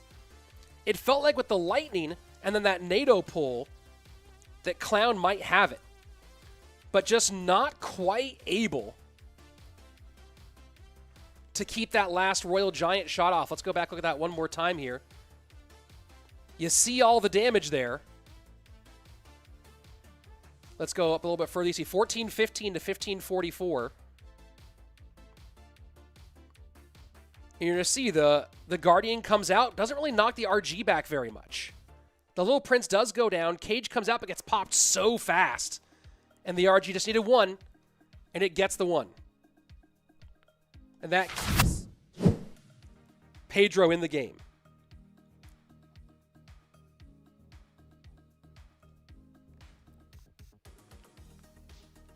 Well played. Alive for one more. Whoo, boy. Quentin says RG seems slightly strong IMO, but win rate is mid, so not an easy deck, so it'll stay in the same spot. I think that's kind of a decent evaluation. Is this the last day? Yeah, it's the last day of this competition.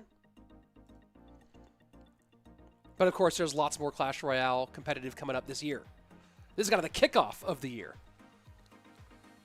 I've never seen such perfect RG gameplay while being a tower down versus E-Giant. Pedro's phenomenal. Yeah. That's why he got second at Worlds last year. That's why he had such a great season last year. Sanchi, do you remember Line? Where is he? He competed last year. But, yeah, I remember Line. The no-tilt world champion from 2020. The range of the RG is a huge difference. Can get that last shot off. Yeah. That range is absolutely huge. Let's go ahead. Game number 3. Winner makes our top $4,000. This is a $500 game of Clash Royale, folks. Loser gets $500. Winner gets $1,000.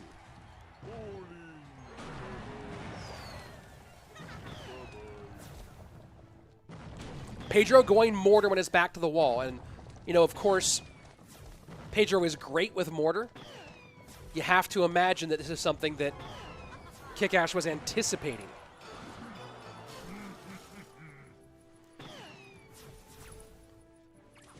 You don't see a ton of Night Witch. This is interesting.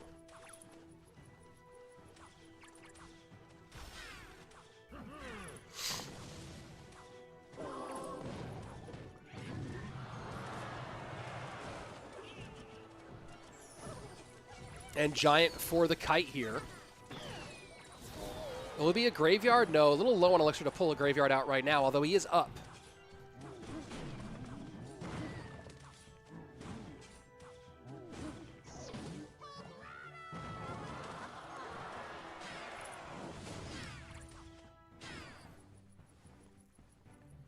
I guess with NATO out, Fisherman was still available.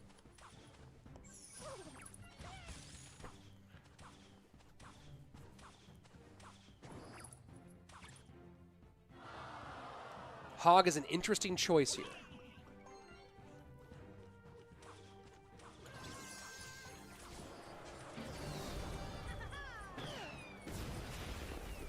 And Evo Bats will take care of the Firecracker, although giving up some damage.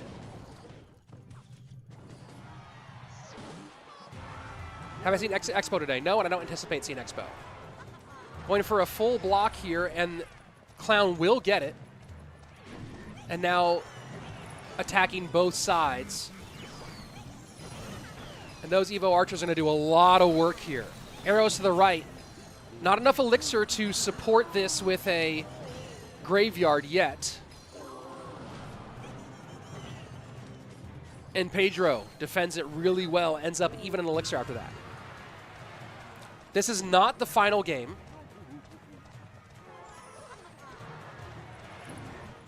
This is an elimination game to see who makes the top 4. We will look at brackets after this.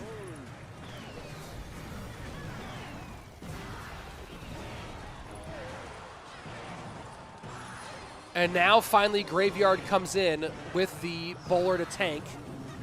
Bats behind. Some bats almost escape, forcing the Mighty Miner out. Mighty Miner will do okay, but finally Clown gets this thing just about tied up. Caden Love saying hi. Hello, Caden Love. How are you?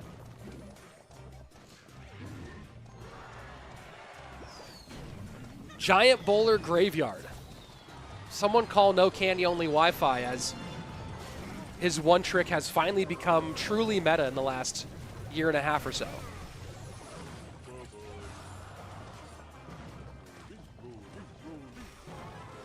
And that bowler lineup is doing so much damage here.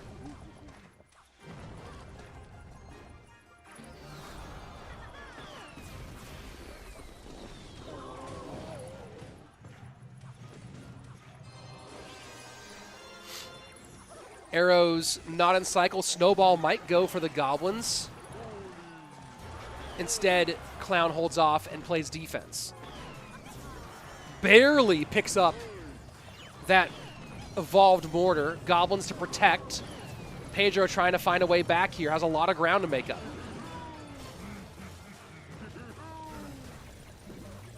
And again, Mortar trying to make as much elixir go to that left-hand side as possible. Hog should get a couple of shots here, but the snowball has just been so valuable, and this should be, I don't see Pedro coming back at this point. That was really his last gasp. Cannot get the Evo Firecracker to connect.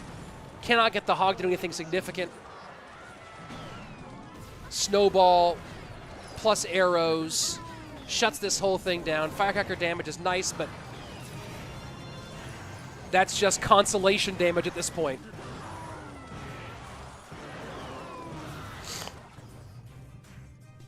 And there you have it. Pedro out in the top 6. Clown to your top 4. And what a top 4 it's going to be.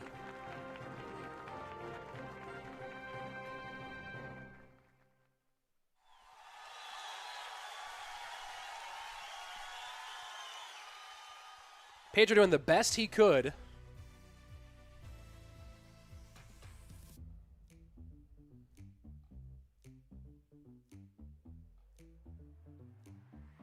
DC the boss. I haven't heard no Candy's name, but yeah, it took me a while to remember. I was trying to remember who was the bowler, the giant bowler graveyard 1 trick.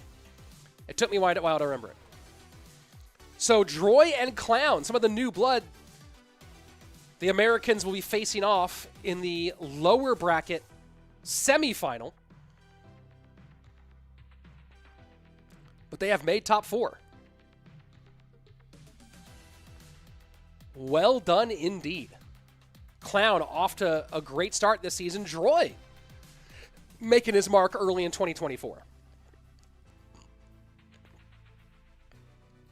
Juan FP, why is the game in Spanish? Because the production team is located in Spain.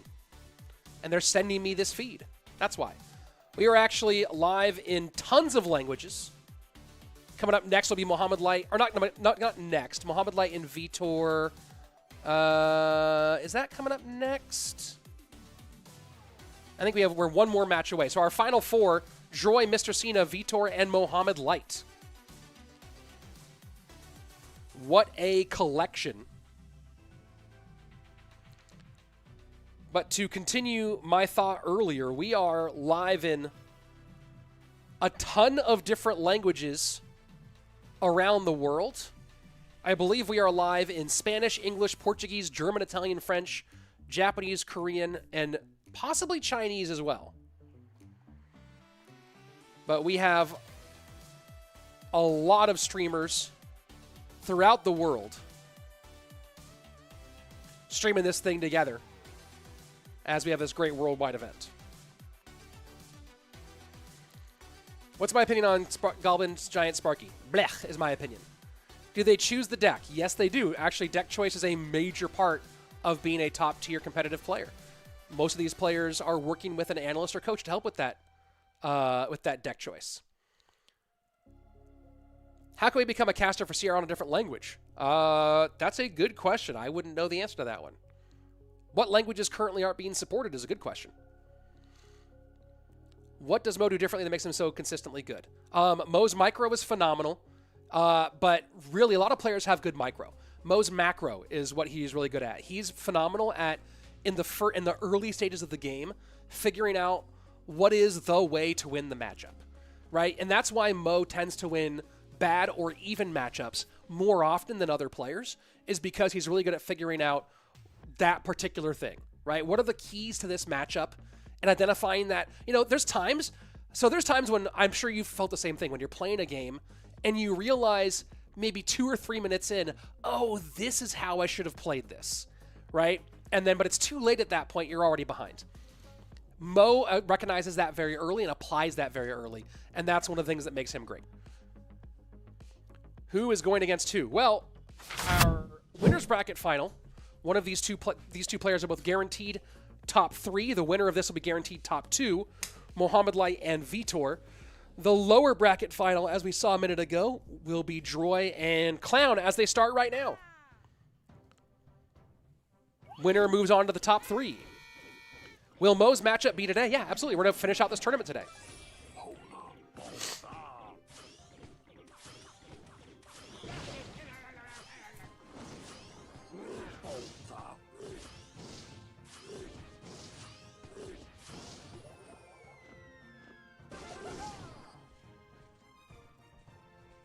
Haven't seen a ton of delivery today. Kind of surprised by that.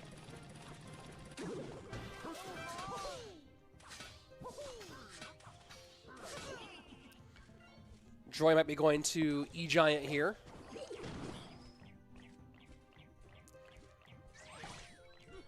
Is Clown running a building with this Minor Wall Breakers deck? This usually, usually expect NATO and Golden Knight. Cheeky little defensive NATO there out of Droy.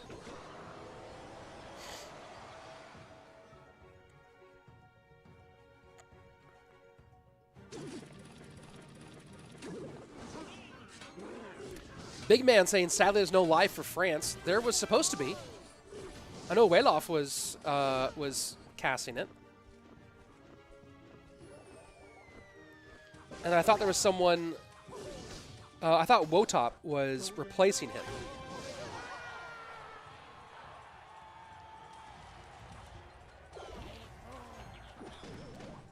People asking about when Mohamed Light is. He'll be up next after this one.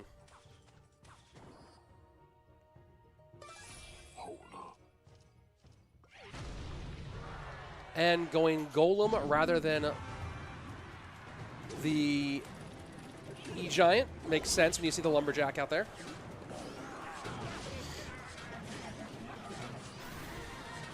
Just barely protects the Magic Archer.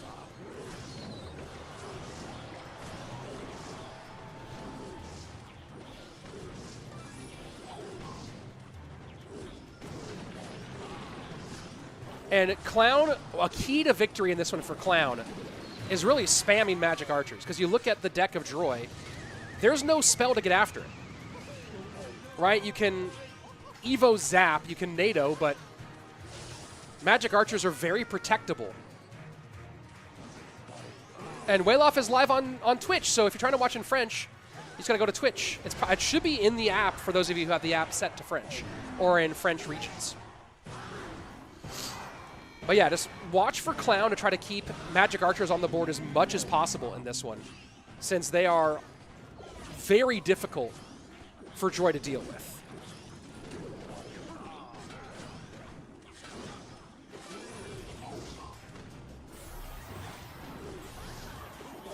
And there goes Evo Zap.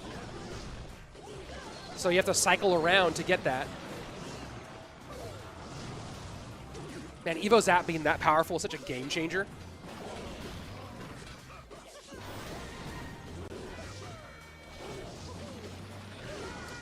Big connection for Clown, left-hand lane. Delivery holds, and now Clown does a little pressure play with those goblins. Maybe that was a gift, though. It does force the Zap out, but now that also gives Droy an excuse to cycle the Zap, to get back to his Evo one more. Lumberjack to work on these wall breakers. They get taken care of easily. Now Lumberjack will go. Does he protect the bomb tower here? And he does with the High Valkyrie.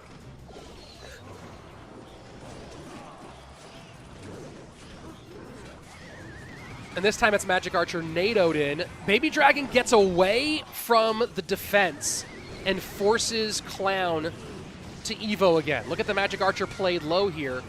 NATOs have been a massive factor for Droy in supporting these offensive pushes. Magic Archer lineup just off, and Clown does not get the damage there. 25 seconds left. It's easier for Clown to get on tower here than it is for Droy. Droy really can't go with a Golem push, so Droy just has to play great defense now. Oh, the Evo Zap does so much. Baby Dragon has to be held by Clown if he wants to have any shot on this one. Miner gets in, early pickup there, and Mr. Cena, a.k.a. Droy, 1 game away from our top 3. Certainly stressful here for both these players. Clown now facing elimination. And you know he really wants to get at one of those two guys there, Vitor or Mohamed Light. Is there a Spanish stream? Yeah, probably on Twitch with Revel, I would suspect.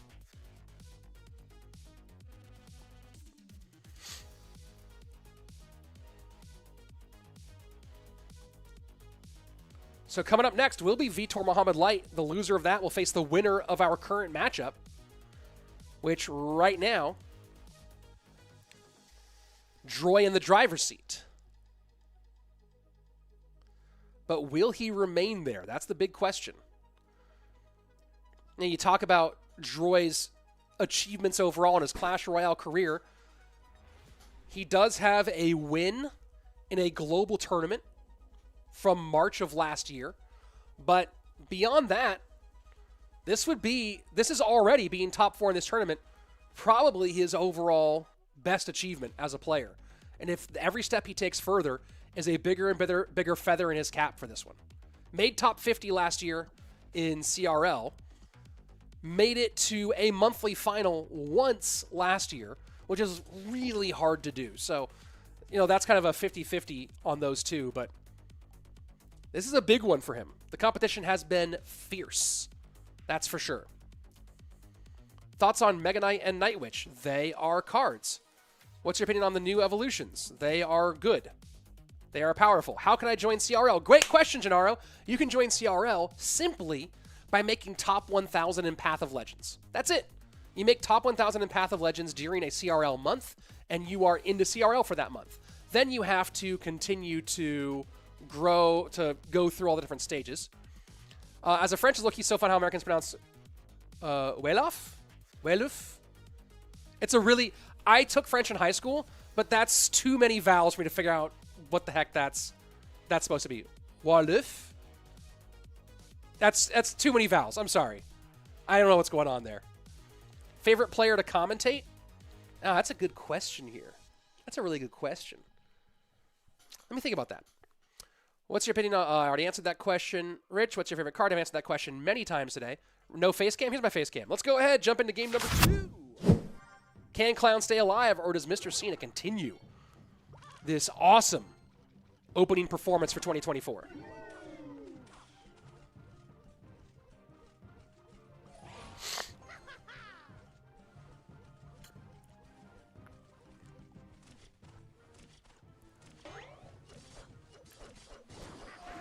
So, Mr. Cena, a.k.a. Droy, has to be unhappy about this.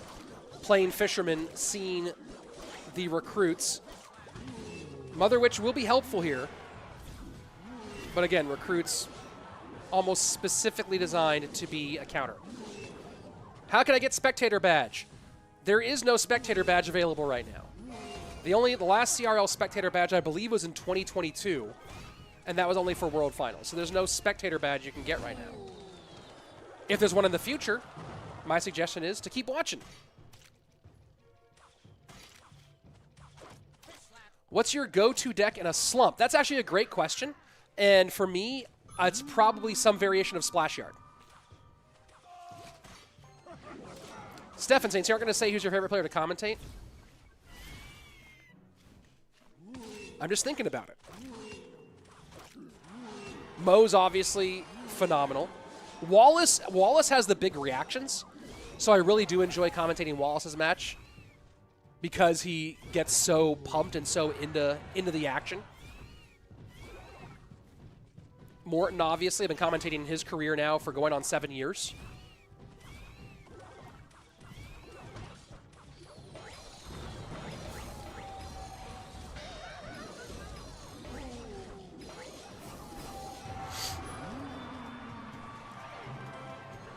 And thanks again, Nov.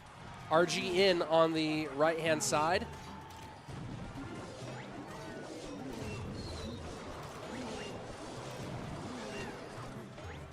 And now Clown has a good counter push opportunity. Does he Royal Giant behind all this? And he does. Royal Ghost, multiple recruits. He might arrows the Fisherman here. No, he didn't get any damage on. I think we get damage on the on the Fisherman. Doesn't matter, though. Still gets so much damage. And Clown in a great position to win this one. Are there any banned cards? Only the Cannoneer, the Tower Troop, because it's not available in in-game duels. But other than that, since it's dual format, so there's no bans, you just can't repeat cards inside of a single best of 3. So the card you see on the left-hand side next to each player, those are cards they already used and they cannot use those again during this specific match.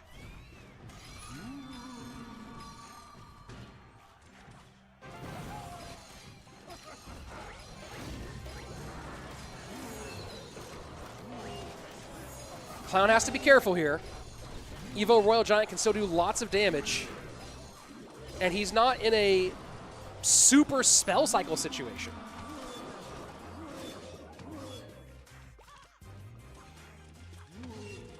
Those are some risky archers, knowing you're against arrows. Droy is making a push here. The prediction with the Fisherman, but the arrows rage does get it done just in time. And that is a huge win for Clown, who takes a big sigh of relief in that one. Big sigh of relief indeed. Ice Cream Guy saying, which arena is this? I don't know what they're using as the host arena for this one, but of course all competitive matches are played at tournament standard, which is level 11. So it's not specifically an arena. I mean, I guess I don't know what the graphics is behind it, but all matches are played at tournament standard level 11. I remember the days when Dybala, what's up Dybala, saying I remember the days when Cena was a complete noob, one of the most improved players by far, proud of my boy. Yeah, for sure. Cena's continuing to improve, and this is a big opportunity for him. Of course, now Clown with the win. The pressure mounts. The pressure continues. Clown's been here before a number of times. This is kind of new territory for Cena, for Droy. Elliot, what's your favorite sport? Disc golf and ultimate frisbee are my two favorite sports. I do enjoy a lot of other sports as well. I enjoy basketball, baseball, soccer, football, tennis, volleyball. Love volleyball. Volleyball's great. But yeah, disc golf and ultimate frisbee are my two favorites, for sure. And Cutthroat. Unfortunately, I can't donate, but I subscribed now on. I hope it can support. Hey, donations are super awesome, and I love those.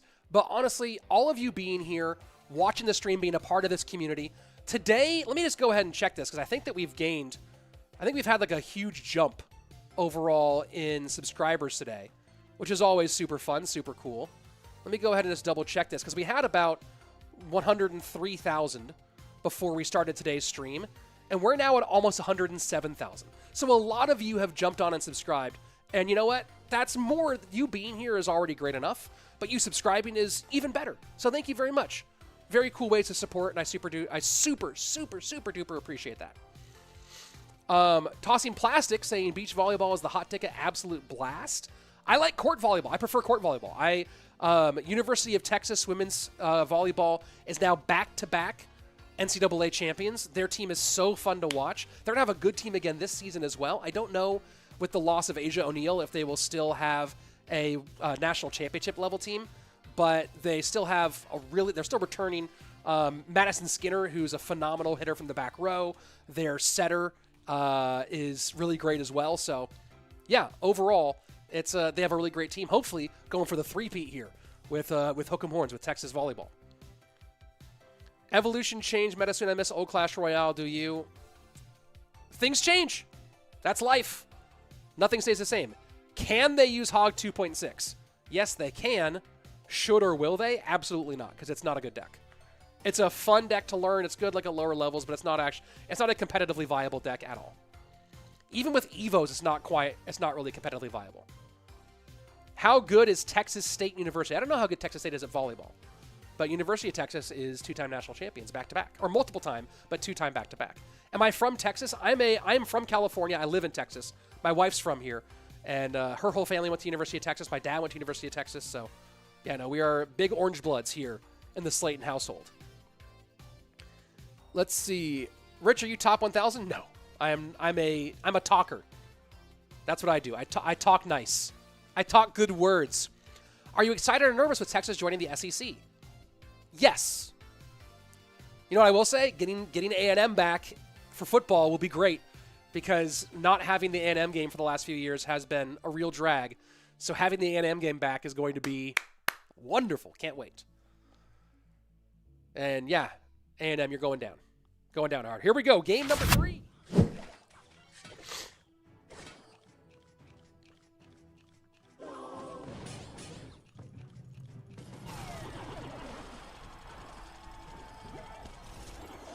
And drill for Clown.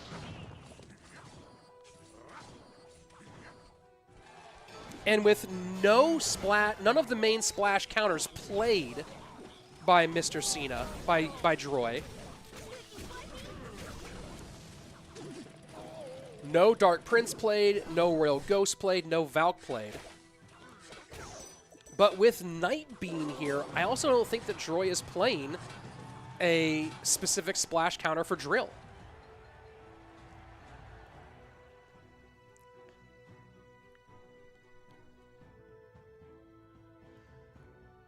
Zav saying, I hate Texas, I'm a USC fan. Well, you guys won enough championships.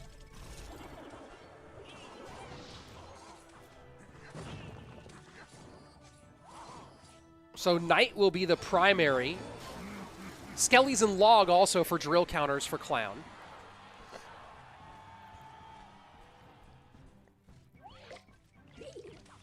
Muhammad Al-Dulami saying, who's your favorite actor? Harrison Ford. Indiana Jones, favorite movie.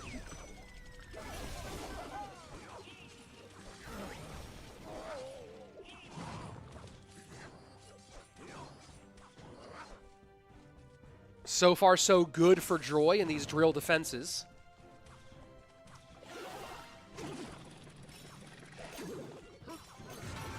And Miner to the inside. NATO's not available in play, so Droy getting that variation in early.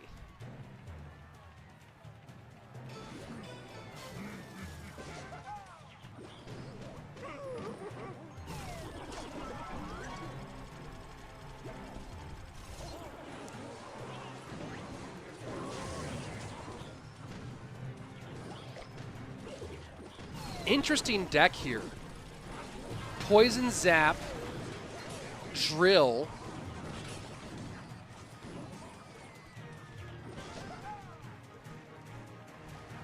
What a fascinating deck from Clown.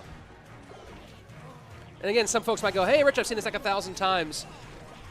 This is a warm-up tournament. I'm getting myself refamiliarized with the current meta. So if this one is a common one, there you go. All right, Poison for Poison. Things fairly even as we go into sudden death overtime. Just Random Giver saying Bomber I thought was banned. Bomber is not banned. The Cannoneer is banned. Bomber is perfectly allowed. We've been seeing a ton of Bomber, in fact. Drill to the front. The Evo Zap trying to make some opportunities for the connection. Doesn't happen. Little Prince hanging out and does still have the Guardian, I believe. Not going to pop it, though. Unless that Guardian was played defensively. Lots going on here with 90 seconds left. Lead starting to open up for Droy.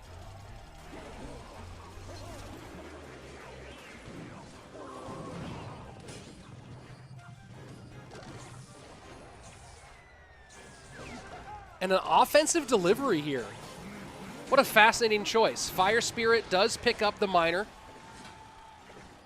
Clown trying to do everything he can to keep those Miners picked up. Knows he cannot sacrifice much in the way of damage at this stage in the game. Poison plus Drill in. Knight gets the pickup easily. And Clown really wants that Evo Bomber to connect, but it's not going to. Back to another Drill. Drill cycle starting to come in pretty hot. And look at that. The Little Prince does go down there at the bridge. 432 ticking away even further with the Poison. And this looks like it's all sewn up here for Droy. Miner goes to the back. Pick up with the guards. Poison in. Does Little Prince connect? Little Prince does connect. And that should be enough here. And what an opening performance on the year for Droy, who's going to make top 3.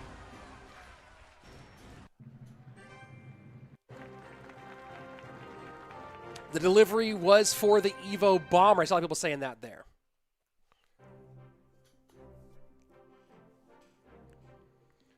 Predicting the Evo Bomber to prevent the lineup with the Knight. Yeah, there you go.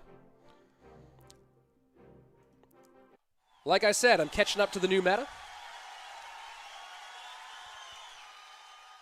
But smart play here by Droy, who will be moving on into our top 3.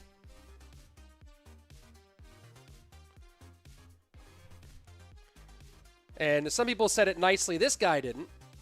So, oh. That was not what I was trying to do. There we go. There we go. That was hilarious. All right, Droy into our top 3. And those of you who want to participate in events just like this one, you can. Pinned right there, the Discord. Great play by Droy.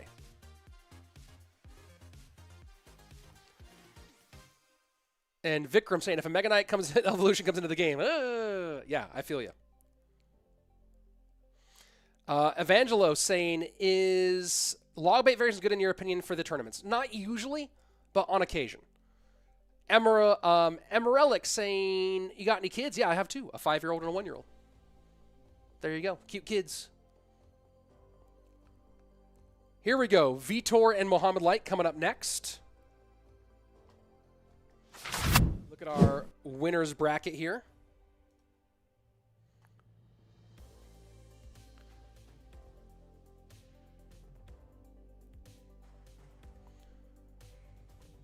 Winner will be guaranteed top 2 and $7,500 or $3,500.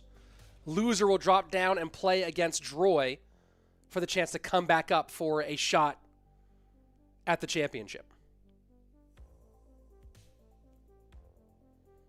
So Mo and Vitor should be happening any moment here. Let's see. When can we see you participate in CRL? Never. I am not at that level. What's your favorite card concept? I mean, I think Magic Archer is just phenomenal all the way around. It's a fun card to play with, has cool synergies. I just love Magic Archer. So there you go. How long have you been with Supercell? I'm not a Supercell employee. I've been casting CRL since 2018, though. Is Skeleton King good? Yeah. Skeleton King is good. Is Golem deck good? In the right situations. Hey, Rich, what's Warmup? It's a preseason tournament. This is not CRL yet. It's a preseason tournament. It's not a part of the official CRL program. A little thing to get us ready for CRL. Here we go. Mohamed Light and Vitor. Winner is guaranteed $3,500 and will be in the grand final for this event.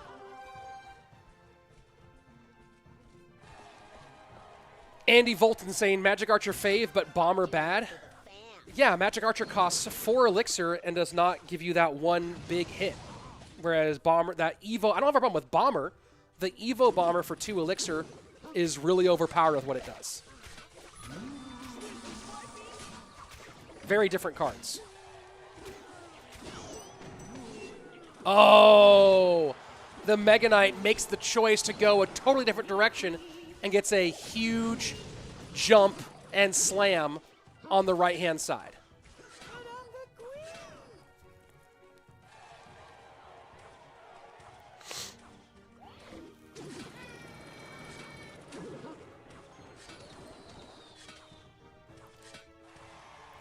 So Vitor playing so aggressively early on and getting a lot of value out of it. And now Mohamed will have to play from way behind.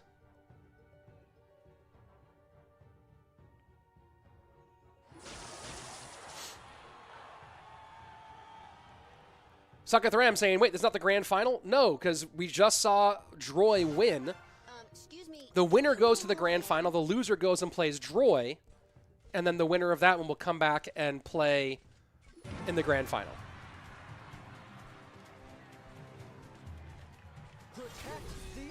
How every double elimination tournament has worked for the last 4 years of Clash Royale.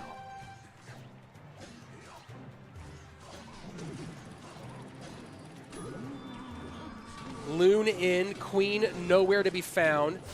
Going with the Evo Zap, and that's going to be a lot of Loon damage. The defensive Evo Zap will help, but that Loon going to keep things pretty nice and tight as the Miner for Vitor does a lot of damage. Good opportunistic, good capitalizing on the moment there from Mohamed Light.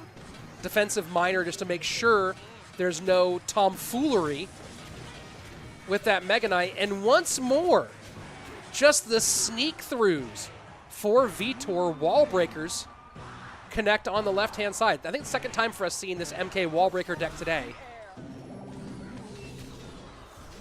And it is doing work. Mohammed tries to predict Miner with the knight behind the left-hand side. Now, Loon up ahead.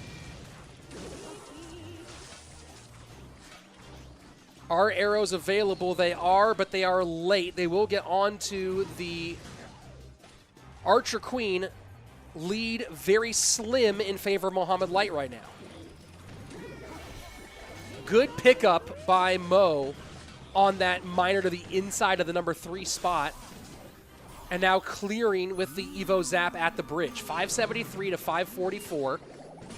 Keep in mind, folks, that Mo has both arrows and Evo Zap, whereas only Evo Zap for direct tower damage on the side of Vitor. Doesn't matter. Mohammed Light gets the win. GG, well played. Game number 1 for Mohammed. What a great opening game. Belay asking, why'd you leave Cali for Texas? Just curious. Because Mrs. Slayton is from here, and we were living in Los Angeles with kids, and we were always planning on moving here eventually when my oldest son kind of reached elementary school age to be closer to her family. But then there was this thing that happened that kind of shut down everything, so we went to visit with her family, pod with her family for a few months back in 2020, and then we just stayed. So now we live here. But I'm definitely a Californian who lives in Texas. I'm not a Texan. I'm a Texan's worst nightmare. Rich, will they get any rewards? No.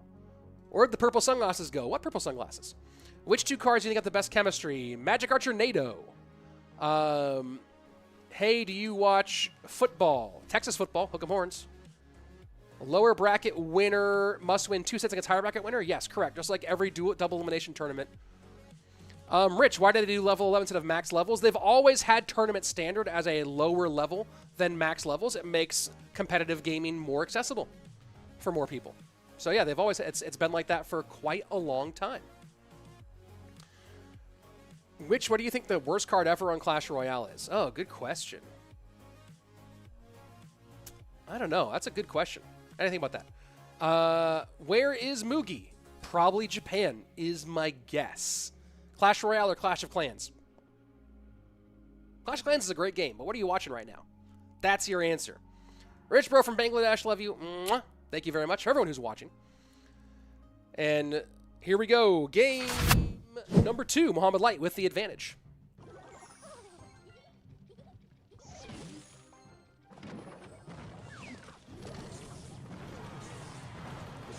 And how can you participate in CRL? Easy answer. Make top 1,000 in Path of Legends, Pierre. Oh, you know what? I realized I still have the chat turned off. There we go.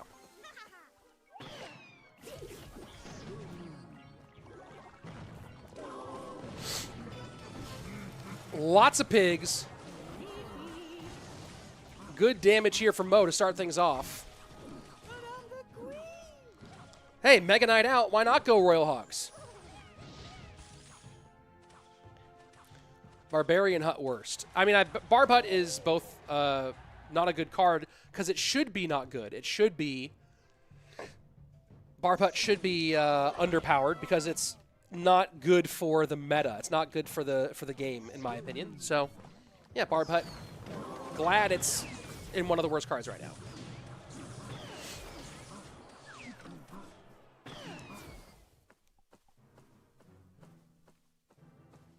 And Modus continues to pile on the damage.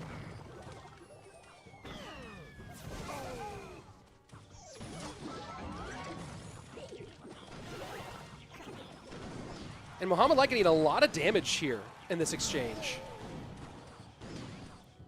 And that puts Vitor right back in it.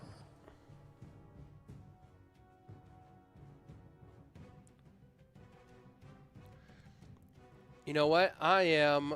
I'm going to go do something really quick. Can I do this? Let me see something. That would be fun if I could figure this out really fast.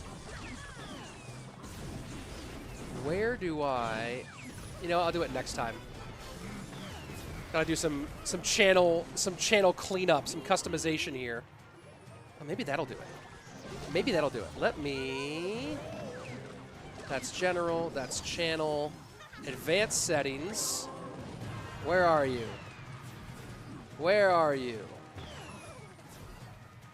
Let's see. Filters. And now let's add a new blocked word, folks. Are you ready for the new blocked word? I just blocked it. Let's see if it'll work now in the chat. I might have solved our chat problem, folks. I might have just solved it.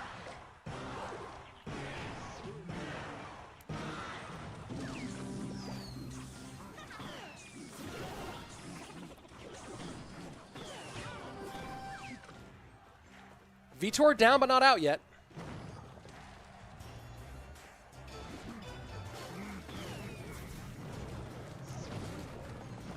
Interesting choice here for Vitor. Gonna go try to cycle double hogs here. Has to control this Archer Queen, and he does. This double hog idea not gonna do much, I don't think. No, the hog escapes. The hog escapes the tower and gets 2 big shots. Oh my word.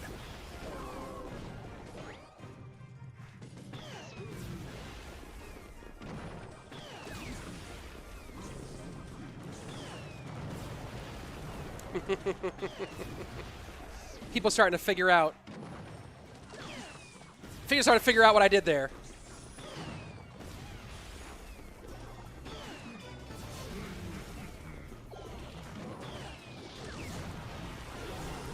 Down. Oh, this is going to be very, very tight. This is going to be very tight indeed. And Mohamed Light gets it done by 34 HP.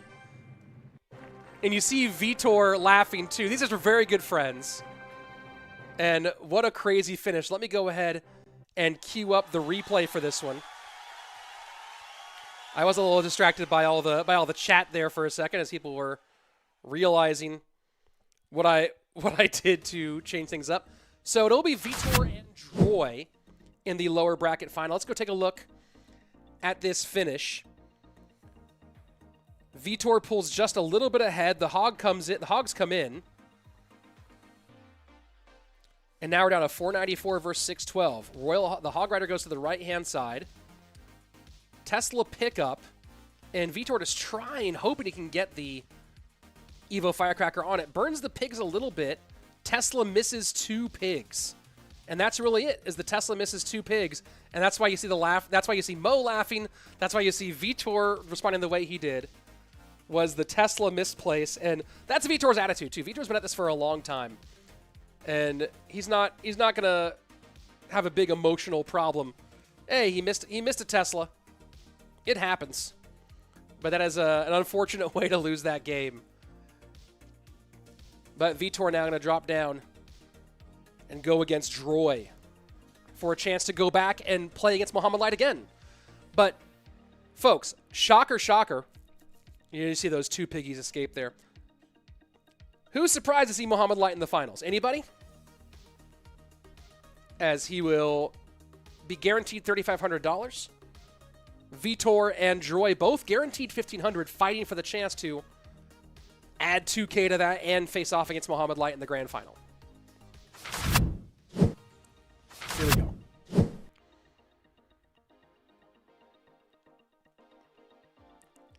And yay, it's Andrew. What a finish. Give that man a metal circle normally pinned on a lapel. Yeah, for sure. Can I show the upper bracket, please? I'm not in charge of what happens on... I'm getting a feed from the production studio, so I can't put anything specific on there. When it's up, I'll show it. Looking more at the chat here. Yeah. So I'm not going to say the word that I eliminated, but people kept on typing the same question 1,000 times. So I decided to get rid of it because it was ridiculous. It was getting kind of crazy. So, over it. Here we go. Wow, we're right into it. Vitor and Droy. Winner goes to the grand final.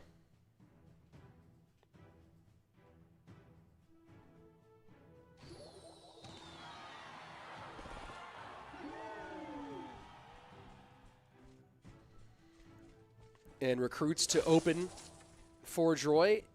Evo Zap and arrows for Vitor.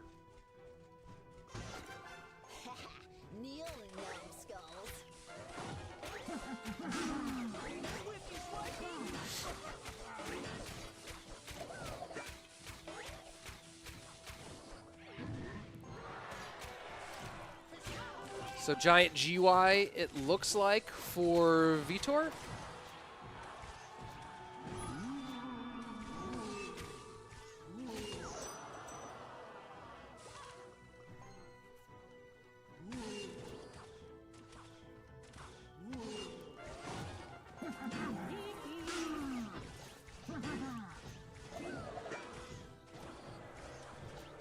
And Droy has been, and Ken Ken with a great point. I love Droy's deck variants. Droy's decks have been all over the place. It's been really good. Oh, boy. Vitor has to sit back here and just take it. Oh, boy.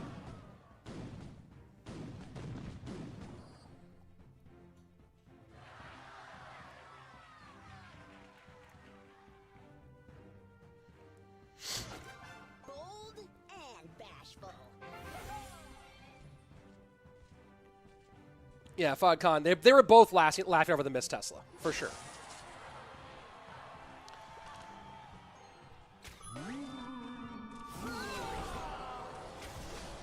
Ghost goes behind. That's a great ghost from Droy. And this is probably a done deal here, folks.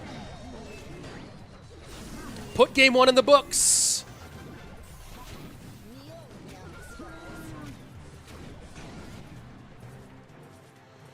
James saying, "What's your favorite barbecue in Texas?" I like Franklin's barbecue. I actually have never had Franklin's. Never thought it was worth standing in line for like 8 hours to get it. County Line is really good. Salt Lick is really good. Can't go wrong with a little bit of Rudy's here and there. Terry Black's. Lots of good barbecue. Graveyard in. Arrows clear.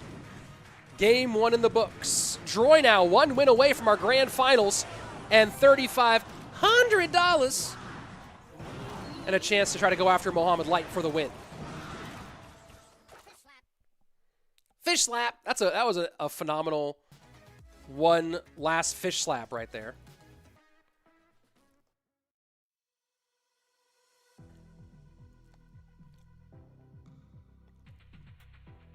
Thomas Walker asking, Rich, have you ever been to England? Yeah. I've been to England many times. I don't remember if I've been outside of London much at all. I've definitely spent a fair amount of time in London.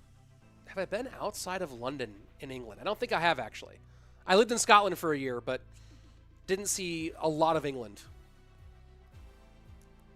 So, man, this Droid guy's cooking hard all week. Yes, sir.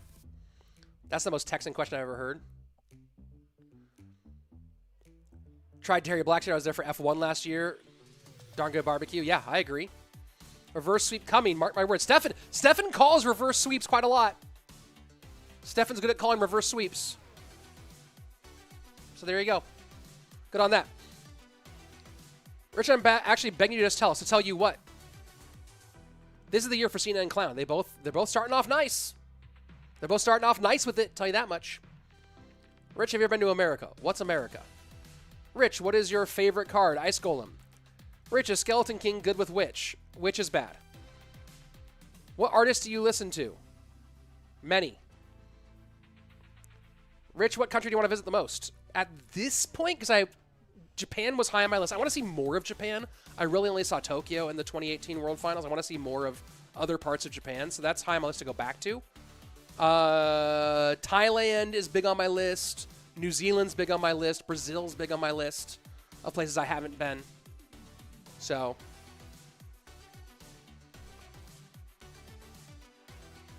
let's see. Hello, I like Clash Royale. They are the best. Cool. Me too. Would you say Morton's been underperforming? I don't know. He's been a world finalist for years running now.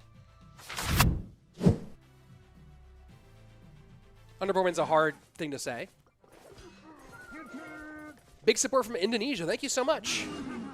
Really appreciate it.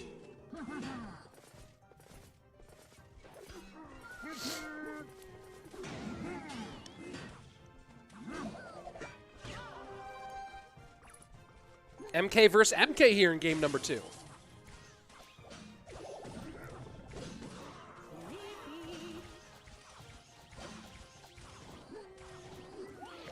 Oh, and that would have been a nice jump there for Vitor. Doesn't get it.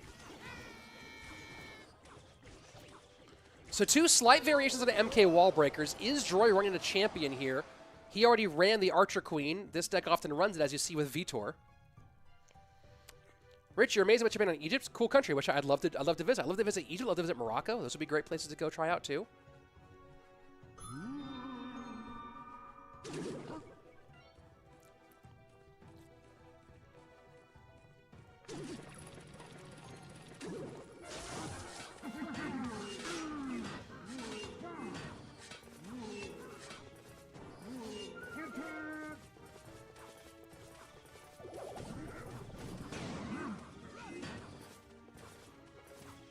So far, just a little chip damage for Droy on Vitor's right-hand tower.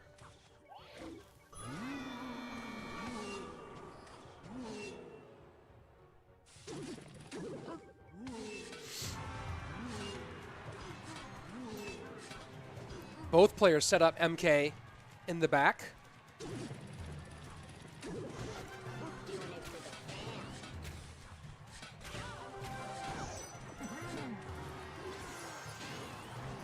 Oh, that's a good Evo Zap from Droy there to win this bridge fight. And a double wall breaker connection left-hand lane. Droy is in rhythm today, folks. Rich, what's your baseball team? Was the Oakland A's, but they are going to move to Las Vegas, and I can't support that, so I'm now a baseball free agent. If you have a National League team you think I should support, let me know. I might just stick with AAA baseball, though. We'll see. MK versus MK here on the middle. Little Prince protected in great shape. Miner goes to get on tower and, of course, keep more of this area all convoluted and confusing. Wall breakers go boom, boom. That's going to be it, folks. Droy, welcome to the big show. Big win here to move on to our grand final against Mohamed Light. What a way to start off your season. JRD saying pick the Dodgers. I live in LA. I can't pick an LA team. Although it would have been a good one to choose. So there you go. Oh, $3,000, not $3,500. Okay, so with that, Droy is guaranteed $3,000. As he'll be moving into the grand final to face off against Mohamed Light here in just a moment. And folks, as we are getting ready for our grand final, if you haven't yet, subscribe to this channel. This is a great place for Clash Royale esports. We're always doing both some of the CRL qualifier stages are here on this channel, community events like this one and others. I do show matches here on the channel as well. Lots of different fun stuff. So easy way to support for free. Subscribe and make sure you don't ever miss any of the fun stuff here that we do on this channel. And if you're into other things too, I am launching a new channel for the Disc Golf Pro Tour. It's a Disc Golf Pro Tour discussion channel that also is going to have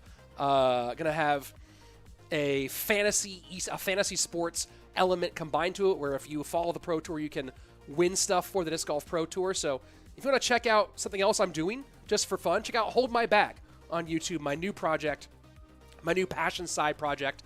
If you're into the disc golf world at all, it's a fun channel that will have that and more stuff going on. So hopefully if you want to check that out. But otherwise, if you're not into disc golf and you're into Clash Royale, you're in the right place for Clash Royale esports. Again, we have the live tournaments, we have pre-recorded show matches. We get to do some really fun stuff, like we do some Mega Draft competitions here as well, which Mega Draft is my favorite competitive mode. So also a fun place for all the Mega Draft stuff as well. So that's my pitch and appeal. Hopefully you come back and enjoy it, because this is just one piece of what we do here for Clash Royale esports on the channel. And I'm getting some nice comments here in the chat. Sluggish Crow, easily the best commentator in esports. Oh, thank you so much. Do appreciate it. Left a comment from a noob, Andy Volton. I did see that. Thank you so much. Rich, how often do you play Clash Royale? In the off season, I play a little bit less. During the season, I play a ton to make sure that I am as up on everything as I can be. James says Baltimore Orioles are a fun team to support. Young, great core of good players. Interesting. Let's see. Can Indian player participate in CRL? I don't see any reason why not. What's the difference between the CRL and the Supercell? Supercell is the developer that created and operates the games Clash Royale, Clans, Heyday, Brawl Stars, Boom Beach, and more. CRL, Clash Royale League, is a specific piece of the Supercell universe that is the competitive league specifically for Clash Royale. So that's the difference. A lot of the CRL stuff is done in-house, and some of it done, like me, I'm an outside contractor. Let's see. Why did they ban Cannoneer? Because it's not available in in-game duels. That's why. Rich, you're from California, live in Texas. Rich, what do you think about the Lucky Drops coming in a new update? I don't know much about it, but it seems people are excited about it, so that's cool. Rich, have you been to Germany? No, not yet, but one day maybe. You should be an Orioles fan. You already have a ton of orange swag. Yeah, okay. That's an interesting thought. What else do we got here? Did Anaban retire? I have no idea. Rich, can you tell me to fix the leaderboard bug? No. Joy finna pull a 2022 Momo World Finals run. Betting your house on it, says Cardi. Fascinating. Massive love from Ukraine. Thank you very much. And here we go. The grand final. Mohamed Light, the winner's bracket champion, just has to win one best of 3, and he is our warm-up tournament champion. Droy needs to beat Mohamed Light twice to take that title, as Mo has not lost yet in this bracket in this double elimination format. JRD, I believe the answer to what score of 144 is 12. Am I wrong? That's just the top of my head.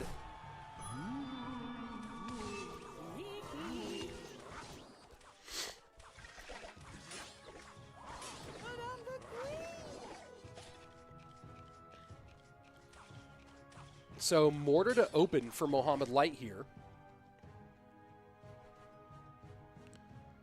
Solidaire saying it's unbelievable to see Droy in the final. This is big for him.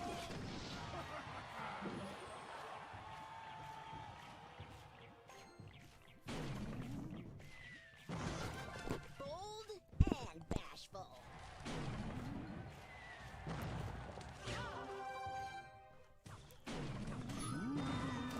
So let's see when Droy chooses to bring the RG out first. Protect the air. My guess is that he waits until about 30 seconds from now to go with a RG behind King Tower, but we'll see what happens.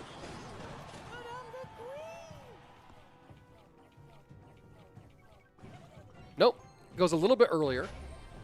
And this goes right at the bridge because of the Evo Bomber. But that seemed like maybe a nervous choice. Tomas asking to host a cast hosting Mega Draft tournament soon. Hopefully. We had some stuff planned for earlier this year, and then the sponsor dropped out. So hopefully we'll be able to get something back going again.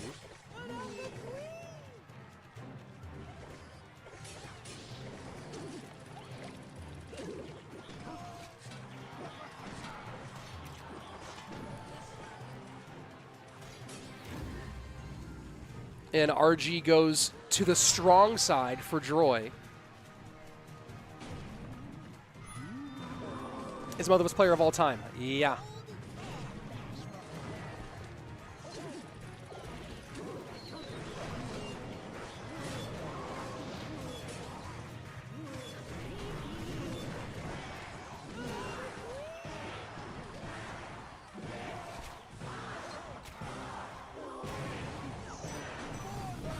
And this RG will again not reach tower, I don't believe.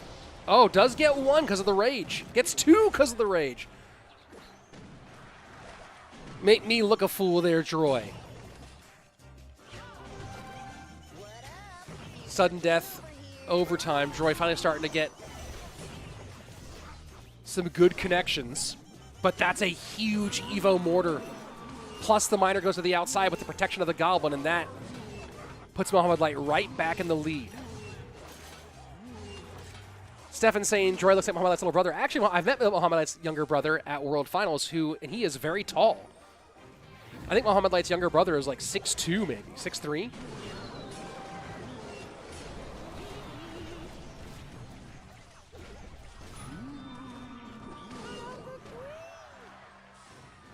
Droy with about a 50 HP lead as we go into the final minute. Triple Elixir about to flow here.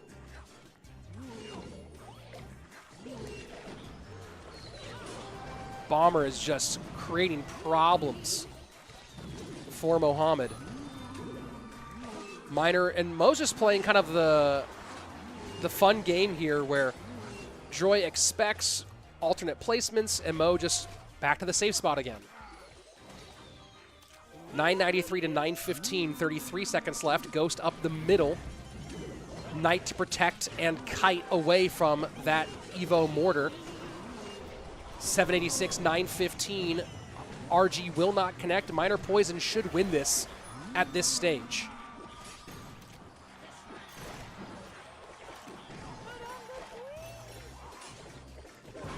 I don't know what the numbers are that you need to be up for if you're Droy to win as you go into those last chunks of triple. But Triple Elixir really, you think the heavier deck gets more value, but Minor Poison plus Log on top of that, and Triple Elixir is devastating. Absolutely devastating. Game 1 for the Pharaoh, and now Droy has the unenviable task of having to win 2 in a row to try to stay alive here. Again, already guaranteed the 3K, but he wants that 7,500, and more than the 7,500. You know that Droy wants to be the guy who beats Mohamed Light in this big opening event of the season. What a feather in your cap that would be to make that happen here.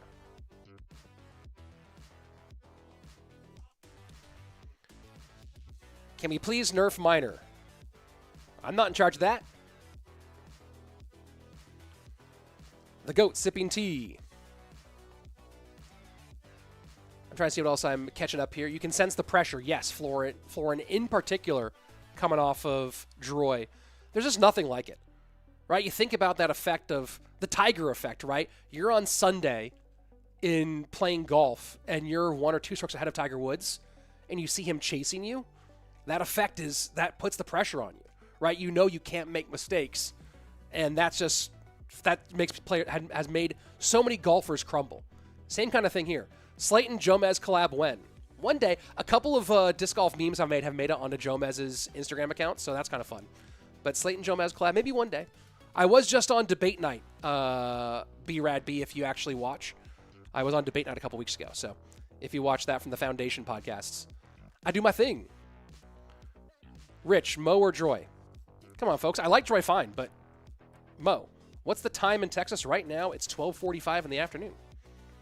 In fact, if I get down here early enough, I might take Slayton Jr. to go see the Pro Tour, which is here in Austin. Would be fun to go watch the final day. Can you make it $25 to play a match? What? I don't even know what that means. Waiting for game number 2 here in just a couple of moments. What's the next Evo? No idea. The tea is made from goat milk. I see what you did there. Well played. Well played, indeed. What's a good replacement for which? Literally any card. Here we go. Game number 2. Mo with championship point. Can he do it?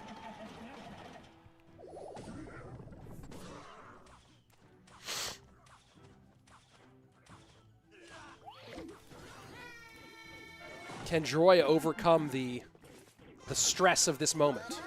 Future king over here. And drill wall breakers, I believe. How far is Waco for you? About 90 minutes, 2 hours. I played the Beast about 2 weeks ago. It was fun.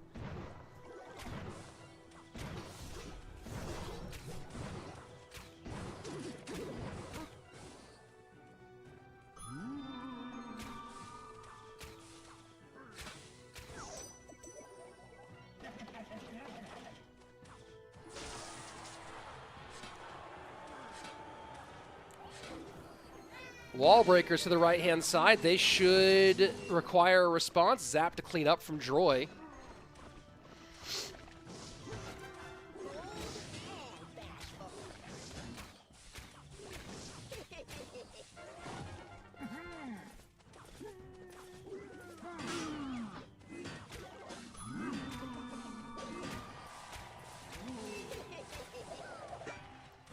And nice little sequence there to make sure the Little Prince stays up.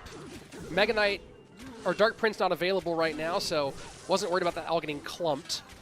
And now Mo just continuing to put the pressure on, and that's going to be a problem for Droy. He had nothing there. And that is a huge, huge opening. Muhammad Light just storming right through the gates.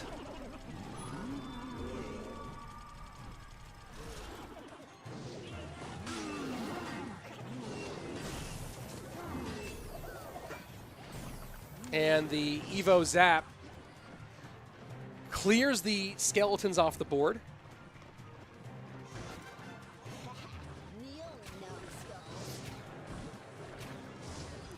Mega Knight to protect the Little Prince. And trying to predict the Miner there with the Bar Barrel doesn't do it. And that Guardian, even though it didn't save the Little Prince, still fine. You want to keep those pups off the board. And Droy getting aggressive here as he needs to. Aggression is really smart here. The last thing he wants is to give breathing room to Muhammad.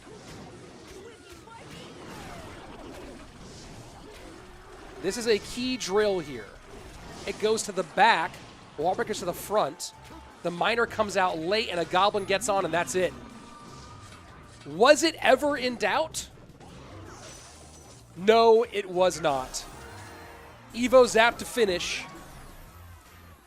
And no surprises here. The Pharaoh sits on the throne once more. Champion in our CRL warm-up tournament. Add that to his winnings. $7,500. And yet another number one for the number one. Your top three here, Muhammad Light, Droy, and Vitor. Droy's biggest performance so far, let's not overlook that. Top two in a very difficult event. $3,000. This is a banner achievement for him for sure. But you come from the lower bracket against Muhammad Light. You already had to beat him twice. Beating him once, as we saw, hard enough. Not able to do it. And Muhammad Light, the king once again. Vitor coming in third place. Nice start to the season. Of course, everyone you saw today had already made it into our top 8 for $500. But that's it. That's the championship of our opening event, folks. It has been so much fun. I really hope you enjoyed it. I'm so excited to kick off this Clash Royale season with all of you. It's been a nice off season, but it's now time to kick things into high gear. CRL starting very soon here in April. You'll be getting more news on that very, very soon. Keep an eye, both, of course, on all the Clash Royale esports social media channels. And if you're not already following, if you've already been to esports.clashroyale.com, you can get all that information there. If you haven't yet, subscribe to this channel. I see someone asking, Rich, your next stream is when? I don't know my exact date of my next stream, but we're going to be doing some more, definitely some more stuff here very, very soon, including some lead-up stuff to CRL when it happens, besides just this wonderful CRL warm-up tournament. It's been a blast, and I can't wait to see you all again soon. Thanks for watching. As always, be excellent to each other, and party on, dude. Peace.